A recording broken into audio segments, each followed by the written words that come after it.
70-80% state share ಮತ್ತು central government share. ಎಲ್ಲಿಂದ ಬರ್ತಾ ಇದೆ ಸರ್ ದುಡ್ಡಿದು?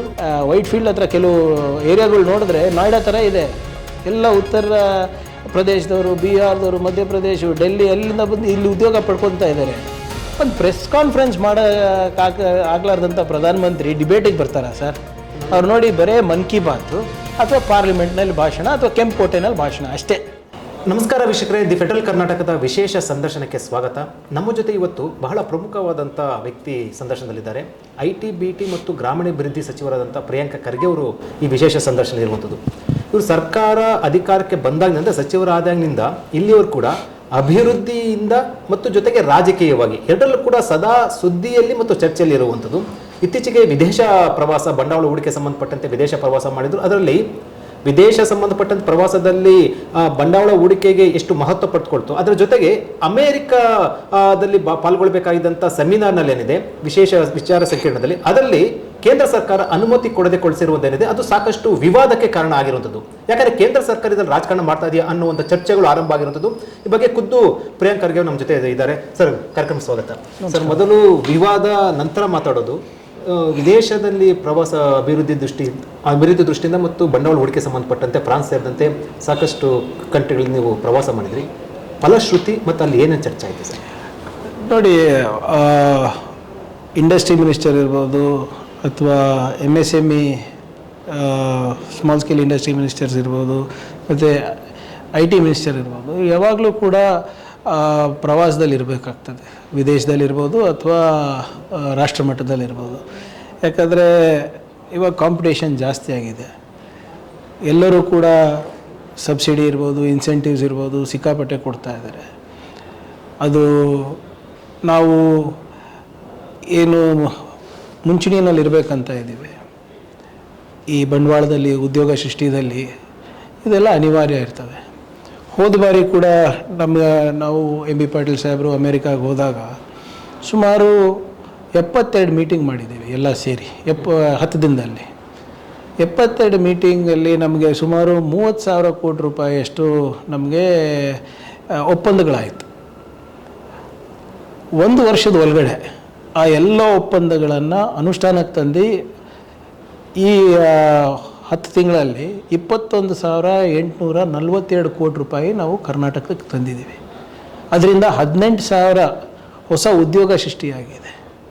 ಸೊ ನಾವು ವಿದೇಶ ಯಾವುದೋ ಒಂದು ಪ್ರವಾಸಕ್ಕೆ ಅಥವಾ ಅಲ್ಲಿ ಹೋಗಿ ಟೂರಿಸಮ್ ಮಾಡ್ಕೊಂಡು ಬರೋಕ್ಕೆ ನಾವು ಹೋಗಲ್ಲ. ಅಲ್ಲಿ ಗಂಭೀರವಾದಂಥ ಮೀಟಿಂಗ್ಗಳು ನಡೀತದೆ, CEOಗಳ ಜೊತೆ ಚರ್ಚೆ ಆಗ್ತದೆ, ಅಲ್ಲಿಂದ ಥಿಂಕ್ ಟ್ಯಾಂಕ್ಗಳಲ್ಲಿ ಚರ್ಚೆ ಆಗ್ತದೆ, ಯೂನಿವರ್ಸಿಟಿಗಳ ಚರ್ಚೆ ಆಗ್ತದೆ, ಕೊಲ್ಯಾಬ್ರೇಷನ್ಸ್ ಬೇಕಾಗ್ತದೆ. ಯಾಕೆಂದರೆ ಅಲ್ಲಿರುವಂಥ ಏನು ಸ್ಕಿಲ್ ಸೆಟ್ಸ್ ಏನಿದೆ ಅದನ್ನು ನಾವು ಇಲ್ಲಿ ತರಬೇಕು ಅಂದರೆ ಕೊಲ್ಯಾಬ್ರೇಷನ್ಸ್ ಬೇಕಾಗ್ತದೆ. ನಾವು ಗ್ಲೋಬಲ್ ಪ್ಲೇಯರ್ಸ್ ಆಗಬೇಕು ಅಂತೀವಿ, ಆದರೆ ನಾವು ವಿದೇಶಕ್ಕೆ ಹೋಗಲಾರ್ದೆ ಮಾಡೋಕ್ಕಾಗಲ್ಲ ಇವೆಲ್ಲನೂ. ಸೊ ಅದಕ್ಕೆ ಕಾಲಕ್ಕೆ ಎಲ್ಲರೂ ಮಾಡಿದ್ದಾರೆ. BJPಯಿಂದನೂ ಆಗಿದೆ, JDS ಇಂದನೂ ಆಗಿದೆ, ನಮ್ಮಿಂದನೂ ಆಗಿದೆ. ಆದರೆ ಈ ಸರಿ ಯಾಕೋ ಸ್ವಲ್ಪ ಒಂದು ವಿಚಿತ್ರವಾದಂಥ ವಾತಾವರಣ ಕೇಂದ್ರ ಸರ್ಕಾರ ಬೆಳೆಸ್ತಾ ಇದೆ. ಅದು ಯಾಕೆ ಅಂತ ನನಗೆ ಗೊತ್ತಿಲ್ಲ. ಸರ್, ಈ ದೇಶದ ಅಭಿವೃದ್ಧಿ ದೃಷ್ಟಿಯಿಂದ ಅದು ಟೆಕ್ನಾಲಜಿ, IT, BT ಇಂದ ಕೂಡ ಸಾಕಷ್ಟು ಕೊಡುಗೆ ಇರುವಂಥದ್ದು ನಮ್ಮ ಕರ್ನಾಟಕದಲ್ಲಿ, ಅದರಲ್ಲೂ ಬೆಂಗಳೂರಿಂದ ಜಾಸ್ತಿ ಇರುವಂಥದ್ದು ಕೂಡ. ಸೊ ಈ ನಿಟ್ಟಿನಲ್ಲಿ ನೀವು ಅಮೆರಿಕದಲ್ಲಿ, ಅದು ಬಾಸ್ಟನ್ನಲ್ಲಿ ನಡೆಯುವಂಥ ವಿಚಾರಸಂಕಿರಣ ಪಾಲ್ಗೊಳ್ಳುವಂಥ ಸಂದರ್ಭದಲ್ಲಿ ಪ್ರಿಯಾಂಕ ಖರ್ಗೆ ಅವರಿಗೆ ಅನುಮತಿ ನಿರಾಕರಣೆ ಮಾಡಲಾಯಿತು. ಯಾಕೆ, ಏನು ಸರ್? ನೋಡಿ, ಯಾಕೆ ನಿರಾಕರಣೆ ಮಾಡಿದರೆ ಅಂತೂ ನಮ್ಗೆ ಗೊತ್ತಿಲ್ಲ. ಯಾಕಂದರೆ ನಿರಾಕರಣೆ ಮಾಡಿದ್ರೆ ಕಾರಣಗಳು ಕೊಡಬೇಕು. ಕಾರಣಗಳು ಕೊಟ್ಟು, ಇಲ್ಲಪ್ಪ ನಿಮ್ಮ ಈ ಪ್ರವಾಸ ಏನಿದೆ ಇದು ನಮ್ಮ ನೀತಿಗಳ ವಿರುದ್ಧ ಇದೆ ಅಥವಾ ನಮ್ಮ ನ್ಯಾಷನಲ್ ಪಾಲಿಸಿ ಏನಿದೆ ಅದ್ರ ವಿರುದ್ಧ ಇದೆ, ಇದರಿಂದ ಬಂಡವಾಳಕ್ಕೆ ಉಪಯೋಗ ಆಗೋದಿಲ್ಲ, ಉದ್ಯೋಗ ಸೃಷ್ಟಿ ಆಗೋದಿಲ್ಲ, ನಮ್ಮ ದೇಶದ ಆರ್ಥಿಕ ಪರಿಸ್ಥಿತಿ ಸುಧಾರಣೆ ಆಗೋದಿಲ್ಲ ಅಂತ ಏನಾದರೂ ಒಂದು ಕಾರಣ ಕೊಟ್ಟರೆ ನಾವು ಒಪ್ಕೋಬೋದು. ಅಥವಾ ನಮ್ಮ ಪ್ರಸ್ತಾವನೆಗಳಲ್ಲಿ ಲೋಪ ಇದ್ದರೆ ಅದನ್ನು ತಿದ್ಕೋಬೋದು. ಆದರೆ ಸಾರಾಸಗಟವಾಗಿ ನೀವು ಡಿನೈ ಮಾಡೋದು, ನೀವು ತಿರಸ್ಕಾರ ಮಾಡೋದು ಅದು ಸರಿಯಲ್ಲ ಅಂತ ನನ್ನ ವಾದ. ಯಾಕಂದರೆ ನೀವು ಹೇಳ್ದಂಗೆ ಕರ್ನಾಟಕದ ಕಾಂಟ್ರಿಬ್ಯೂಷನ್ನು ನಮ್ಮ ದೇಶಕ್ಕೆ ಅದ್ಭುತವಾಗಿದೆ ಆರ್ಥಿಕವಾಗಿ. V are the 4th largest technology cluster. ಹೋದ ವರ್ಷ 4,50,000 ಕೋಟಿ ನಾವು IT ಎನೇಬಲ್ಡ್ ಸರ್ವಿಸಸ್ನಲ್ಲಿ, IT ಸರ್ವಿಸಸ್ನಲ್ಲಿ ಎಕ್ಸ್ಪೋರ್ಟ್ ಮಾಡಿರೋದು. ಯಾರಿಗೆ ಹೋಗಿದೆ ದುಡ್ಡು? ನಮ್ಮ ರಾಜ್ಯಕ್ಕೆ ಬಂದಿಲ್ಲ, ಎಲ್ಲನೂ ಕೇಂದ್ರ ಸರ್ಕಾರಕ್ಕೆ ಹೋಗಿದೆ.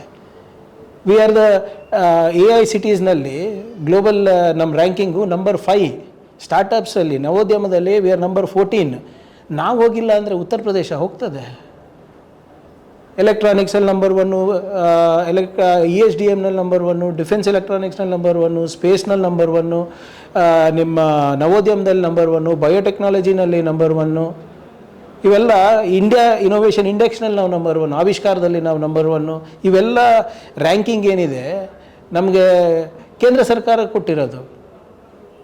ನಮಗೆ ವರ್ಲ್ಡ್ ರ್ಯಾಂಕಿಂಗ್ಸ್ನಲ್ಲಿ ನಮಗೆ ಈ ರ್ಯಾಂಕಿಂಗ್ ಬಂದಿರೋದು. ಸೊ ನಾವು ಹೋಗಿಲ್ಲ ಅಂದರೆ ಇನ್ಯಾರು ಹೋಗ್ತಾರೆ? ಅಟ್ಲೀಸ್ಟ್ ಕಾರಣಗಳಿದ್ದರೆ ನಾವು ಆಯ್ತಪ್ಪ ನಮ್ಮಿಂದ ನಮ್ಮ ಪ್ರಸ್ತಾವನೆಯಲ್ಲಿ ಲೋಪ ಇದೆ ಅಂತ ಒಪ್ಕೋಬೋದು. ವಿತೌಟ್ ಎನಿ ರೀಸನ್ ನೀವು ಕೊಡ್ತೀರಾ, ಬೇರೆ ರಾಜ್ಯದ ಮಂತ್ರಿಗಳಿಗೆ, BJP ರಾಜ್ಯದ ಮಂತ್ರಿಗಳಿಗೆ ಕೊಡ್ತೀರಾ, ನಮ್ಗೆ ಕೊಡೋಲ್ಲ ಅಂದರೆ? ಮತ್ತು ನಿಮ್ಮ ಘೋಷಣೆಗಳೇನಾಯಿತು? Skill India, digital India, $10 trillion economy ಸೃಷ್ಟಿ ಮಾಡಬೇಕಂತೀರಾ, ಆರೆಂಜ್ ಎಕನಾಮಿ ಸೃಷ್ಟಿ ಮಾಡಬೇಕಂತೀರಾ, ವಿಶ್ವಗುರು ಅಂತೀರಾ. ಆದರೆ ವಿಶ್ವದಲ್ಲಿ ನಾವು ನಮ್ಮ ಛಾಪನ್ನು ಮೂಡಿಸ್ಬೇಕು ಅಂದಾಗ ನಿರಾಕರಣೆ ಮಾಡ್ತೀರಾ? ಸರ್, ನನಗೆ ಆಶ್ಚರ್ಯ ಆಗಿದ್ದು, ಜೊತೆಗೆ ಒಂದು ರೀತಿಯಲ್ಲಿ ಒಂದಷ್ಟು ಅನುಮಾನಗಳಿಗೆ, ಪ್ರಶ್ನೆಗಳಿಗೆ ನನಗೆ ಕಾರಣ ಆಗಿದ್ದು, ನೀವು ಒಬ್ಬರಿಗೆ ನಿರಾಕರಣೆ ಮಾಡಿ ಅದು ಕಾರಣ ಕೊಟ್ಟಿದ್ರೆ ಇಷ್ಟೊಂದು ವಿವಾದ ಆಗ್ತಾ ಇರಲಿಲ್ಲ. ಶರತ್ ಬಚ್ಚೇಗೌಡರಿಗೆ ಅನುಮತಿ ಕೊಡ್ತಾರೆ, ಅದಾದ ನಂತರ ಅಧಿಕಾರಿಗಳಿಗೆ ಅನುಮತಿ ಕೊಡ್ತಾರೆ, ಪ್ರಿಯಾಂಕಾ ಹೆಸರು ಅಂತ ಹೋದ ತಕ್ಷಣ ಅದನ್ನು ರಿಜೆಕ್ಟ್ ಮಾಡಿರುವಂಥದ್ದು. ನಿಮಗೆ ಏನು ಅನಿಸುತ್ತೆ ಸರ್ ಪರ್ಸ್ನಲ್ ಆಗಿ ವಿಚಾರ? ಈಗ ನೋಡಿ, ಇದು ಸ್ಪಷ್ಟೀಕರಣ ನಮ್ಮ ವಿದೇಶಾಂಗ ಇಲಾಖೆ ಕೊಡಬೇಕು. ನಮ್ಗೆ ಯಾಕೆ ಅನುಮಾನ ಬರ್ತಾ ಇದೆ ಅಂದರೆ, ನೀವು ಹೇಳ್ದಂಗೆ ಮೊದಲು ಡೆಲಿಗೇಷನ್ ಮುಖ್ಯಸ್ಥನಾಗಿ ನಾನು ಹೋಗಬೇಕಾಗಿತ್ತು. ಸೊ ಮಿನಿಸ್ಟರ್ ಲೆಡ್ ಡೆಲಿಗೇಷನ್ ಅಂತ ಇತ್ತು. ಅದಕ್ಕೆ ತಿರಸ್ಕಾರ ಮಾಡಿದ್ರು. 1.5 ತಿಂಗಳು ಫೈಲ್ ಇಟ್ಕೊಂಡು ತಿರಸ್ಕಾರ ಮಾಡಿದ್ರು. ಅದಾದ ನಂತರ ನನಗೆ ಯಾಕೋ ಇಲ್ಲಪ್ಪ, ಇದು ನಮ್ಮ ರಾಜ್ಯಕ್ಕೆ ಬಂಡವಾಳ ಬರೋದು ಮುಖ್ಯ, ನಮಗೆ ಉದ್ಯೋಗ ಸೃಷ್ಟಿ ಮುಖ್ಯ ಅಂದ್ಬಿಟ್ಟು ನನ್ನ ಹೆಸರನ್ನ ತೆಗೆದುಬಿಟ್ಟು ಬರೀ ಅಫಿಷಿಯಲ್ ಡೆಸಿಗ್ನೇಷನ್ ಅಂತ, ಏನೋ ಡೆಲಿಗೇಷನ್ ಅಂತ ನಾನು ಕಳಿಸಿದೆ. ಅದಕ್ಕೆ 1 ವಾರದಲ್ಲಿ ಅಪ್ರೂವಲ್ ಸಿಕ್ತು. ಅದಾದಮೇಲೆ ಯಾರಾದರೂ ಒಬ್ಬರು ಕ್ಯಾಬಿನೆಟ್ ರ್ಯಾಂಕ್ ಮಿನಿಸ್ಟರ್ ಹೋದರೆ ಅಲ್ಲಿ ನಮಗೆ ಮೀಟಿಂಗ್ಸ್ ಏನು ನಮ್ಗೆ ಸಿಗುತ್ತೆ ಅದರಲ್ಲಿ ಗಾಂಭೀರ್ಯತೆ ಇರುತ್ತೆ ಅಂದ್ಬಿಟ್ಟು ಶರತ್ ಅವ್ರದ್ದು, ಅಂದರೆ ನಮ್ಮ ಕಿಯಾನಿಕ್ಸ್ ಚೇರ್ಮನ್ ಅವ್ರ ಹೆಸರು ಪ್ರಸ್ತಾವನೆ ಮಾಡಿದೆ. ಅದು 2 ದಿನದಲ್ಲಿ ಅಪ್ರೂವ್ ಮಾಡಿ ಕಳಿಸಿದ್ರು. ಸೊ ನೀವು ಹೇಳ್ದಂಗೆ ನಮ್ಮ ಉದ್ದೇಶಗಳು ಸೇಮ್ ಇತ್ತು, ನಮ್ಮ ಲೆಟರ್ ಸೇಮ್ ಇತ್ತು, ಒಂದು ಫುಲ್ ಸ್ಟಾಪ್ ಕಾಮ ಚೇಂಜ್ ಆಗಿಲ್ಲ. ಆದರೆ ನನ್ನ ಹೆಸರು ತೆಗೆದಾಗ ಮಾತ್ರ ಪರ್ಮಿಷನ್ ಸಿಗ್ತದೆ. ನನ್ನ ಹೆಸರಿದ್ದರೆ ಪರ್ಮಿಷನ್ ಸಿಗೋದಿಲ್ಲ ಅಂದರೆ ನಾವೇನು ಅನ್ಕೋಬೇಕು? ಅಂದರೆ ಆಮೇಲೆ ಕಾರಣ ಕೊಟ್ಟು ತಿರಸ್ಕಾರ ಮಾಡಿದರೆ ನಮಗೇನೂ ಅಭ್ಯಂತರ ಇರಲಿಲ್ಲ. ಕಾರಣಗಳೇ ಇಲ್ಲ, ನಾವೇನಂತ ಅನ್ಕೋಬೇಕು ಇದನ್ನು? ಕೇವಲ ಇದು ಪ್ರಿಯಾಂಕಾ ಖರ್ಗೆ ಅವರು ಮಾತ್ರನಾ, ಅಥವಾ ನಮ್ಮ ಸದರನ್ ಸ್ಟೇಟ್ಸು ಅಥವಾ ದಕ್ಷಿಣ ಭಾರತದ ರಾಜ್ಯಗಳಲ್ಲಿ ಈ ಥರದ್ದೇನಾದ್ರು? ನೋಡಿ, ಒಂದಂತೂ ನಿಮ್ಗೆ ಗೊತ್ತಿದೆ, BJP ಅವರಿಗೆ ನನ್ನ ಮೇಲೆ ಭಾಳ ಪ್ರೀತಿ ಇದೆ. ಬಹುಶಃ ಇಷ್ಟು ಪ್ರೀತಿ ಅವರು ಯಾರಿಗೂ ತೋರಿಸಿಲ್ಲ ಅನ್ಸುತ್ತೆ ಇಲ್ಲಿವರೆಗೂ. ಅದು ಸೆಂಟ್ರಲ್ ಲೀಡರ್ಶಿಪ್ ಇರ್ಬೋದು, ಸ್ಟೇಟ್ ಲೀಡರ್ಶಿಪ್ ಇರ್ಬೋದು, ಅಥವಾ ಅವರ RSS ಅವರು ಇರ್ಬೋದು. ನನ್ನ ಮೇಲೆ ಭಾಳ ಪ್ರೀತಿ ಇದೆ. ನನ್ನ ಚುನಾವಣೆಗೆ ಸೋಲಿಸಲಿಕ್ಕೆ ಯಾವ ಥರ ಅಭ್ಯರ್ಥಿ ಹುಡುಕಿ ಕೊಟ್ಟಿದ್ದಾರೆ ಅಂತ ತಮಗೂ ಗೊತ್ತಿದೆ. ಅದ್ರ ಬಗ್ಗೆ ಚರ್ಚೆ ಬೇಡ ಈಗ. ಬಟ್ ಯಾಕೆ ಮಾಡಿದ್ದಾರೆ ಗೊತ್ತಿಲ್ಲ. ಆಮೇಲೆ ನೀವು ಹೇಳ್ದಂಗೆ ಇದು ಒಂದು ಪ್ಯಾಟರ್ನ್ ಇದೆ. ನೀವು ಹೇಳ್ದಂಗೆ ಎಲ್ಲಿ BJPಯವರು ಅಧಿಕಾರದಲ್ಲಿ ಇಲ್ಲ ಅಂಥ ರಾಜ್ಯಗಳಿಗೆ ಶಿಕ್ಷೆ ಕೊಡ್ತಾ ಇದ್ದಾರೆ. ಅನುದಾನ ಕಟ್ ಮಾಡೋದಿರ್ಬೋದು, ಅಥವಾ ನಾವು ಕಷ್ಟಪಟ್ಟು ಏನು ಬಂಡವಾಳ ತಂದಿರ್ತೀವಿ ಅವರಿಗೆ ಥ್ರೆಟನ್ ಮಾಡಿ ನೀವು ಗುಜರಾತಲ್ಲಿ ಹೋಗಬೇಕು, ಮಹಾರಾಷ್ಟ್ರಕ್ಕೆ ಹೋಗಬೇಕು, ಅಸ್ಸಾಮಿಗೆ ಹೋಗಬೇಕು, ಉತ್ತರ ಪ್ರದೇಶಿಗೆ ಹೋಗಬೇಕು, ಮಧ್ಯಪ್ರದೇಶಿಗೆ ಹೋಗಬೇಕು ಅಂದ್ಬಿಟ್ಟು ಕೂಡ ಸಾಕಷ್ಟು ಉದಾಹರಣೆ ಇದೆ. ನಾನು ಇದನ್ನು ಹಲವಾರು ಬಾರಿ ಪ್ರಶ್ನೆ ಮಾಡಿದ್ದೀನಿ. ಓಕೆ, ಅಂದರೆ ಈಗ ನೀವು ಬಂಡವಾಳ ತಂದು ನಮ್ಮ ರಾಜ್ಯದಲ್ಲಿ ಬಂಡವಾಳ ಹೂಡಿಕೆ ಮಾಡುವಂಥ ಕಂಪನಿಗಳಿಗೆ ಥ್ರೆಟನ್, ಬೆದರಿಕೆ ಹಾಕಿ ಬೇರೆ ರಾಜ್ಯಗಳಿಗೆ ಹೂಡಿಕೆ ಮಾಡುವಂಥ. ಈಗ ನೋಡಿ, ಕೆಲವು ಸಂದರ್ಭದಲ್ಲಿ ಕೆಲವು ಪಾಲಿಸಿ ಪ್ರಕಾರ ಕೇಂದ್ರ ಸರ್ಕಾರದ ಅನುಮತಿ ಬೇಕು. ಕೇಂದ್ರ ಸರ್ಕಾರದ ಅನುಮತಿ ಬೇಕಾದಾಗ ಅವಾಗ ಅಲ್ಲಿ ಹೋದಾಗ, ಇಲ್ಲ ನೀವು ಕರ್ನಾಟಕಕ್ಕೆ ಯಾಕೆ ಹೋಗ್ತಾ ಇದ್ದೀರಾ, ತಮಿಳುನಾಡಿಗೆ ಯಾಕೆ ಹೋಗ್ತಾ ಇದ್ದೀರಾ, UPನಲ್ಲೇ ಮಾಡಬೇಕು ಅಂತ ಸಾಕಷ್ಟು ಉದಾಹರಣೆಗಳಿದೆ. ಈಗ ನೀವೇ ಹೇಳಿ ಸರ್, ಉತ್ತರ ಪ್ರದೇಶದಲ್ಲಿ ಸೆಮಿಕಂಡಕ್ಟರ್ ಬರ್ತಾ ಇದೆ ಅಂದರೆ ಅಲ್ಲಿ ಅದಕ್ಕೆ ಬೇಕಾಗಿರುವಂಥ ತರಬೇತಿ ಕೇಂದ್ರಗಳು ಅಥವಾ ಅಲ್ಲಿ ಬೇಕಾಗಿರುವಂಥ ಟ್ಯಾಲೆಂಟ್ ಪೂಲ್ ಇದೆಯಾ? ಗುಜರಾತ್ನಲ್ಲಿ ಸೆಮಿಕಂಡಕ್ಟರ್ ಬರ್ತಾ ಇದೆ, ಅದರಲ್ಲಿ 70-80% ಸ್ಟೇಟ್ ಶೇರು ಮತ್ತು ಸೆಂಟ್ರಲ್ ಗೌರ್ಮೆಂಟ್ ಶೇರು. ಎಲ್ಲಿಂದ ಬರ್ತಾ ಇದೆ ಸರ್ ದುಡ್ಡಿದು? ಸರಿ, ಆಸಾಮಿಗೆ ಕಳಿಸಿದ್ದಾರೆ.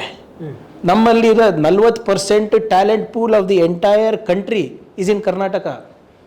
ಸರ್, ಇದು ವೇಗ ಹೇಳ್ತಾ ಇದ್ದೀರೋ ನಮ್ಮ ರಾಜ್ಯ ಬಂಡವಾಳ ಹೂಡಿಕೆ ಮಾಡುವಂಥ ಕಂಪನಿಗಳನ್ನು ಬೆದರಿಕೆ ಹಾಕಿ ಬೇರೆ ರಾಜ್ಯಕ್ಕೆ ಕಳಿಸ್ತಾ ಇರೋಂಥದ್ದು, ಅಥವಾ ವಿತ್ ಡಾಕ್ಯುಮೆಂಟು ಅಥವಾ ಏನಾದರೂ ನಿಮ್ಮ ಮಾಹಿತಿ ಮಾಹಿತಿ ಅಲ್ಲ, ನಾನು ಓಪನ್ ಆಗಿ ಲೆಟರ್ ಕೂಡ ಬರೆದಿದ್ದೀನಿ ಇದು ಸರಿಯಲ್ಲ ಅಂತ. ನಾನೇ ಮಂತ್ರಿಗಳಿಗೆ ಹೋಗಿ ಭೇಟಿ ಆಗಿದ್ದೀನಿ.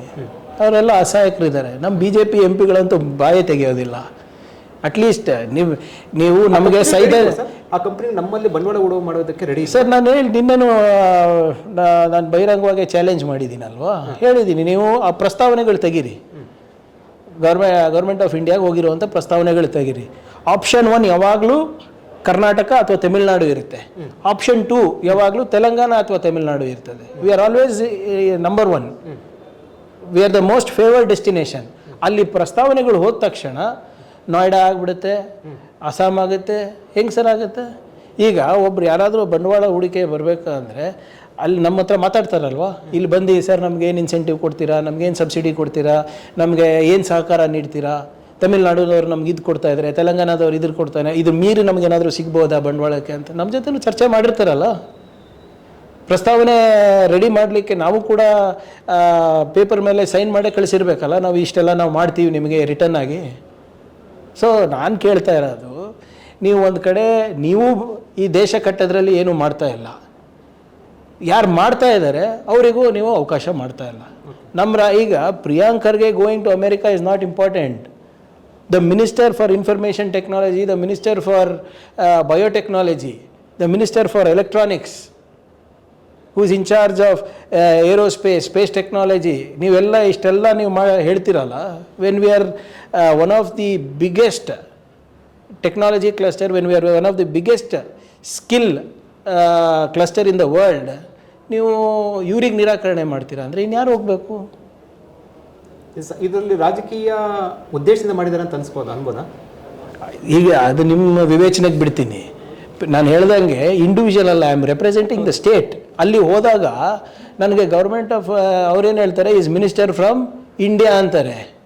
ಐ ಆಮ್ ರೆಪ್ರೆಸೆಂಟಿಂಗ್ ಇಂಡಿಯಾ ಅಲ್ಲ. ಬಂಡವಾಳ ಬಂದಾಗ ಏನು ಕರ್ನಾಟಕ ಸರ್ಕಾರ ಅಷ್ಟೇ ಪ್ರಾಫಿಟ್ ಆಗ್ತದಾ?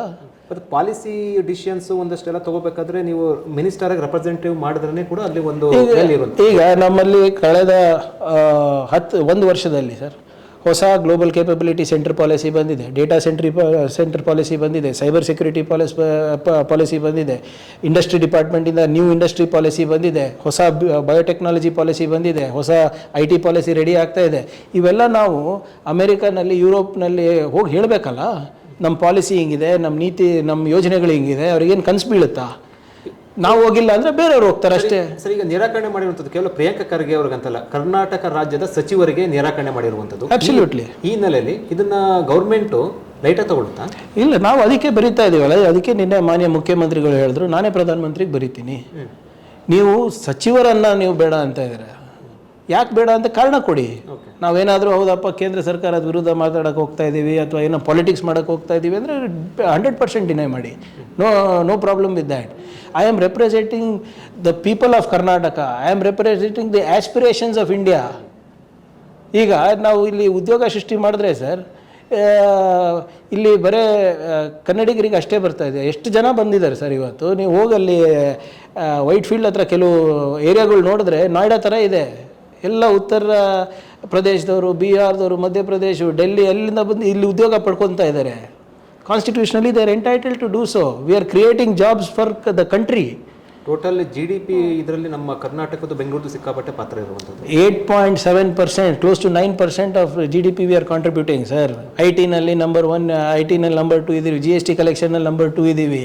ಸರ್, ಒಂದು ಅನುಮಾನ ಅಥವಾ ನಿಮಗೂ ಕೂಡ, ಯಾಕಂದರೆ ಇದರಲ್ಲಿ ನಿಮಗೆ ಪೊಲಿಟಿಕ್ಸ್ ಮಾಡುವಂಥದ್ದು ಅದು ಅವರು ಹೇಳಬೇಕು, ಅದಾದ ನಂತರ ಒಂದು ಭಾಗ. ಎರಡನೇದು, ರಾಜ್ಯ ನಮ್ಮ ಬೆಂಗಳೂರು ಈ ರೀತಿ ಅಭಿವೃದ್ಧಿವಂತಾದರೆ ಅಥವಾ ದೇಶದ GDP ಇಷ್ಟೊಂದು ಕೊಡ್ತಾ ಇದ್ರೆ, ಕೆಲವು ಫ್ಯಾಕ್ಟ್ರಿಗಳು ಅಥವಾ ಕಂಪ್ನಿ ನಮ್ಮ ರಾಜ್ಯದ ಬಂಡವಾಳ ಹೂಡಕ್ಕೆ ಬರ್ತಾ ಇದ್ರೆ, ಎಲ್ಲೋ ಒಂದು ಕಡೆ ಇದರ ಹಿನ್ನೆಲೆಯಲ್ಲಿ ನಿಮಗೆ ನಿರಾಕರಣೆ ಮಾಡ್ತಾರಾ ಅಥವಾ ಬಂಡವಾಳ ಜಾಸ್ತಿ ತರದಂಥ ಕೆಪಾಸಿಟಿ ಅದಕ್ಕೋಸ್ಕರ ಮಾಡಿದಾರಾ ಅಂತ ಅನ್ಸುತ್ತಾ? ಈಗ ನೋಡಿ ಸರ್, ನಾವು ನಮ್ಮ ಅಂಕಿಅಂಶಗಳನ್ನು ತಮ್ಮ ಮುಂದೆ ಇಟ್ಟಿದ್ದೀವಿ. ಕಳೆದ 1.5 ವರ್ಷದಲ್ಲಿ ನಾವು ಏನು ಮಾಡಿದ್ದೀವಿ ಅಂತ, ಎಷ್ಟು ಉದ್ಯೋಗ ಸೃಷ್ಟಿ ಮಾಡಿದ್ದೀವಿ, ಎಷ್ಟು ಬಂಡವಾಳ ತಂದಿದ್ದೀವಿ ಅಂತ.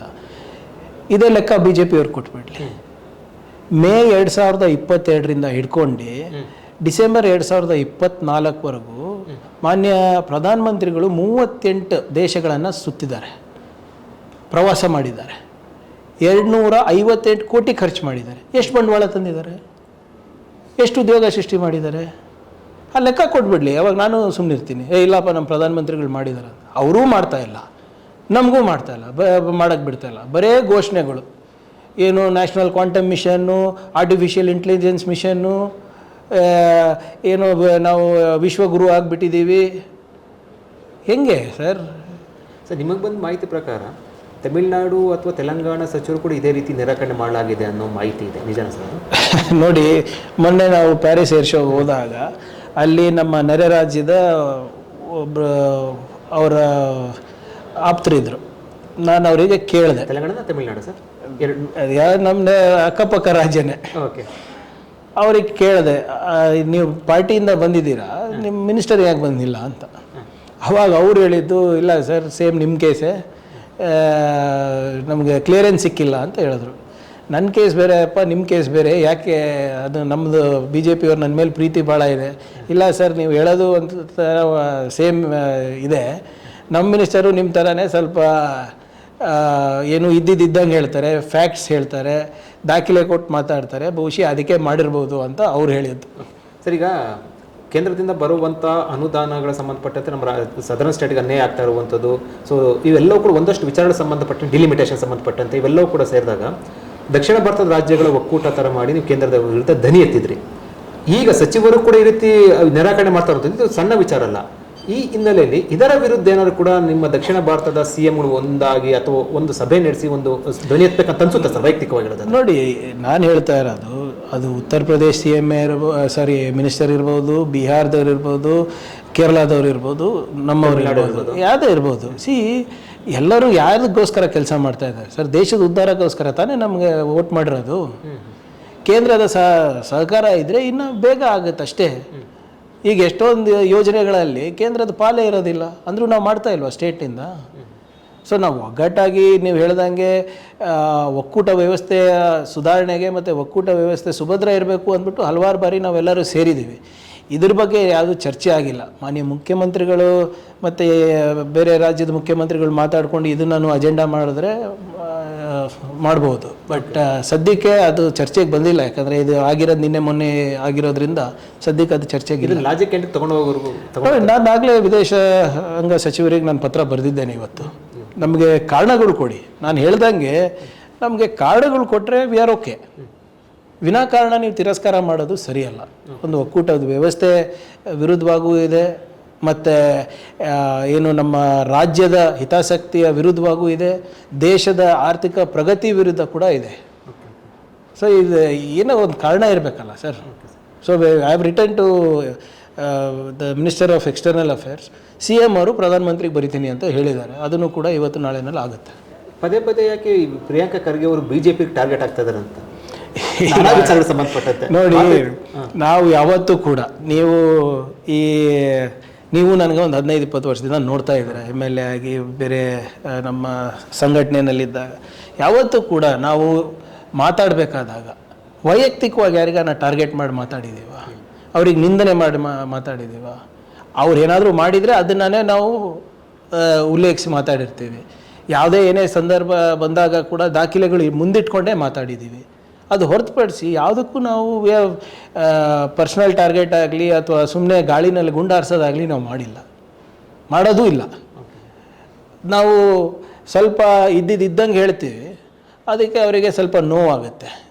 ಯಾಕಂದರೆ ಅವರಿಗೆ ಅಲ್ಲಿ ರಿಪೋರ್ಟ್ ಕಾರ್ಡ್ ಕೊಡಬೇಕಲ್ಲ RSS ಅವರಿಗೆ. ನಾವು ಸಿದ್ದರಾಮಯ್ಯ ಅವ್ರ ವಿರುದ್ಧ ಇಷ್ಟು ಮಾತಾಡಿದ್ವಿ, ನಮ್ಮ DK ಶಿವಕುಮಾರ್ ಅವ್ರ ವಿರುದ್ಧ ಇಷ್ಟು ಮಾತಾಡಿದ್ವಿ, ಖರ್ಗೆ ಸಾಹೇಬ್ರ ವಿರುದ್ಧ ಇಷ್ಟು ಮಾತಾಡಿದ್ವಿ, ರಾಹುಲ್ ಗಾಂಧಿಗೆ ಇವತ್ತು ವೈಯಕ್ತಿಕವಾಗಿ ಇಷ್ಟಿಷ್ಟು ಬೈದ್ವಿ, ಪ್ರಿಯಾಂಕ್ ಖರ್ಗೆ ಹಿಂಗೆ ಅಂದ್ವಿ ಅಂತ ರಿಪೋರ್ಟ್ ಕಾರ್ಡ್ ಕೊಡಬೇಕು ಅವರು. ಸೊ ಅದಕ್ಕೆ ಅವ್ರು ಮಾತಾಡ್ತಾರೆ. ಈಗ ದಾಖಲೆಗಳು ಇಟ್ಕೊಂಡು ಯಾವತ್ತನ ಮಾತಾಡಿದಾರ ಹೇಳಿ ಸರ್ ಅವರು? ಅಥವಾ ನನ್ನ ದಾಖಲೆಗಳನ್ನು ತಿರಸ್ಕಾರ ಮಾಡಿದಾರ? ನೀವು PSI ಹಗರಣ ಇರ್ಬೋದು, ಬಿಟ್ಕಾಯಿನ್ ಹಗರಣ ಇರ್ಬೋದು, ನಿಮ್ಮ RDPR ಹಗರಣ ಇರ್ಬೋದು, ಹೈಯರ್ ಎಜುಕೇಷನ್ ಹಗರಣ ಇರ್ಬೋದು, ಕರೋನಾ ಹಗರಣ ಇರ್ಬೋದು, ಎಲ್ಲನೂ ಕೂಡ ಪ್ರೂವ್ ಆಗ್ತಾ ಇದೆ ಅಲ್ಲ ಈಗ.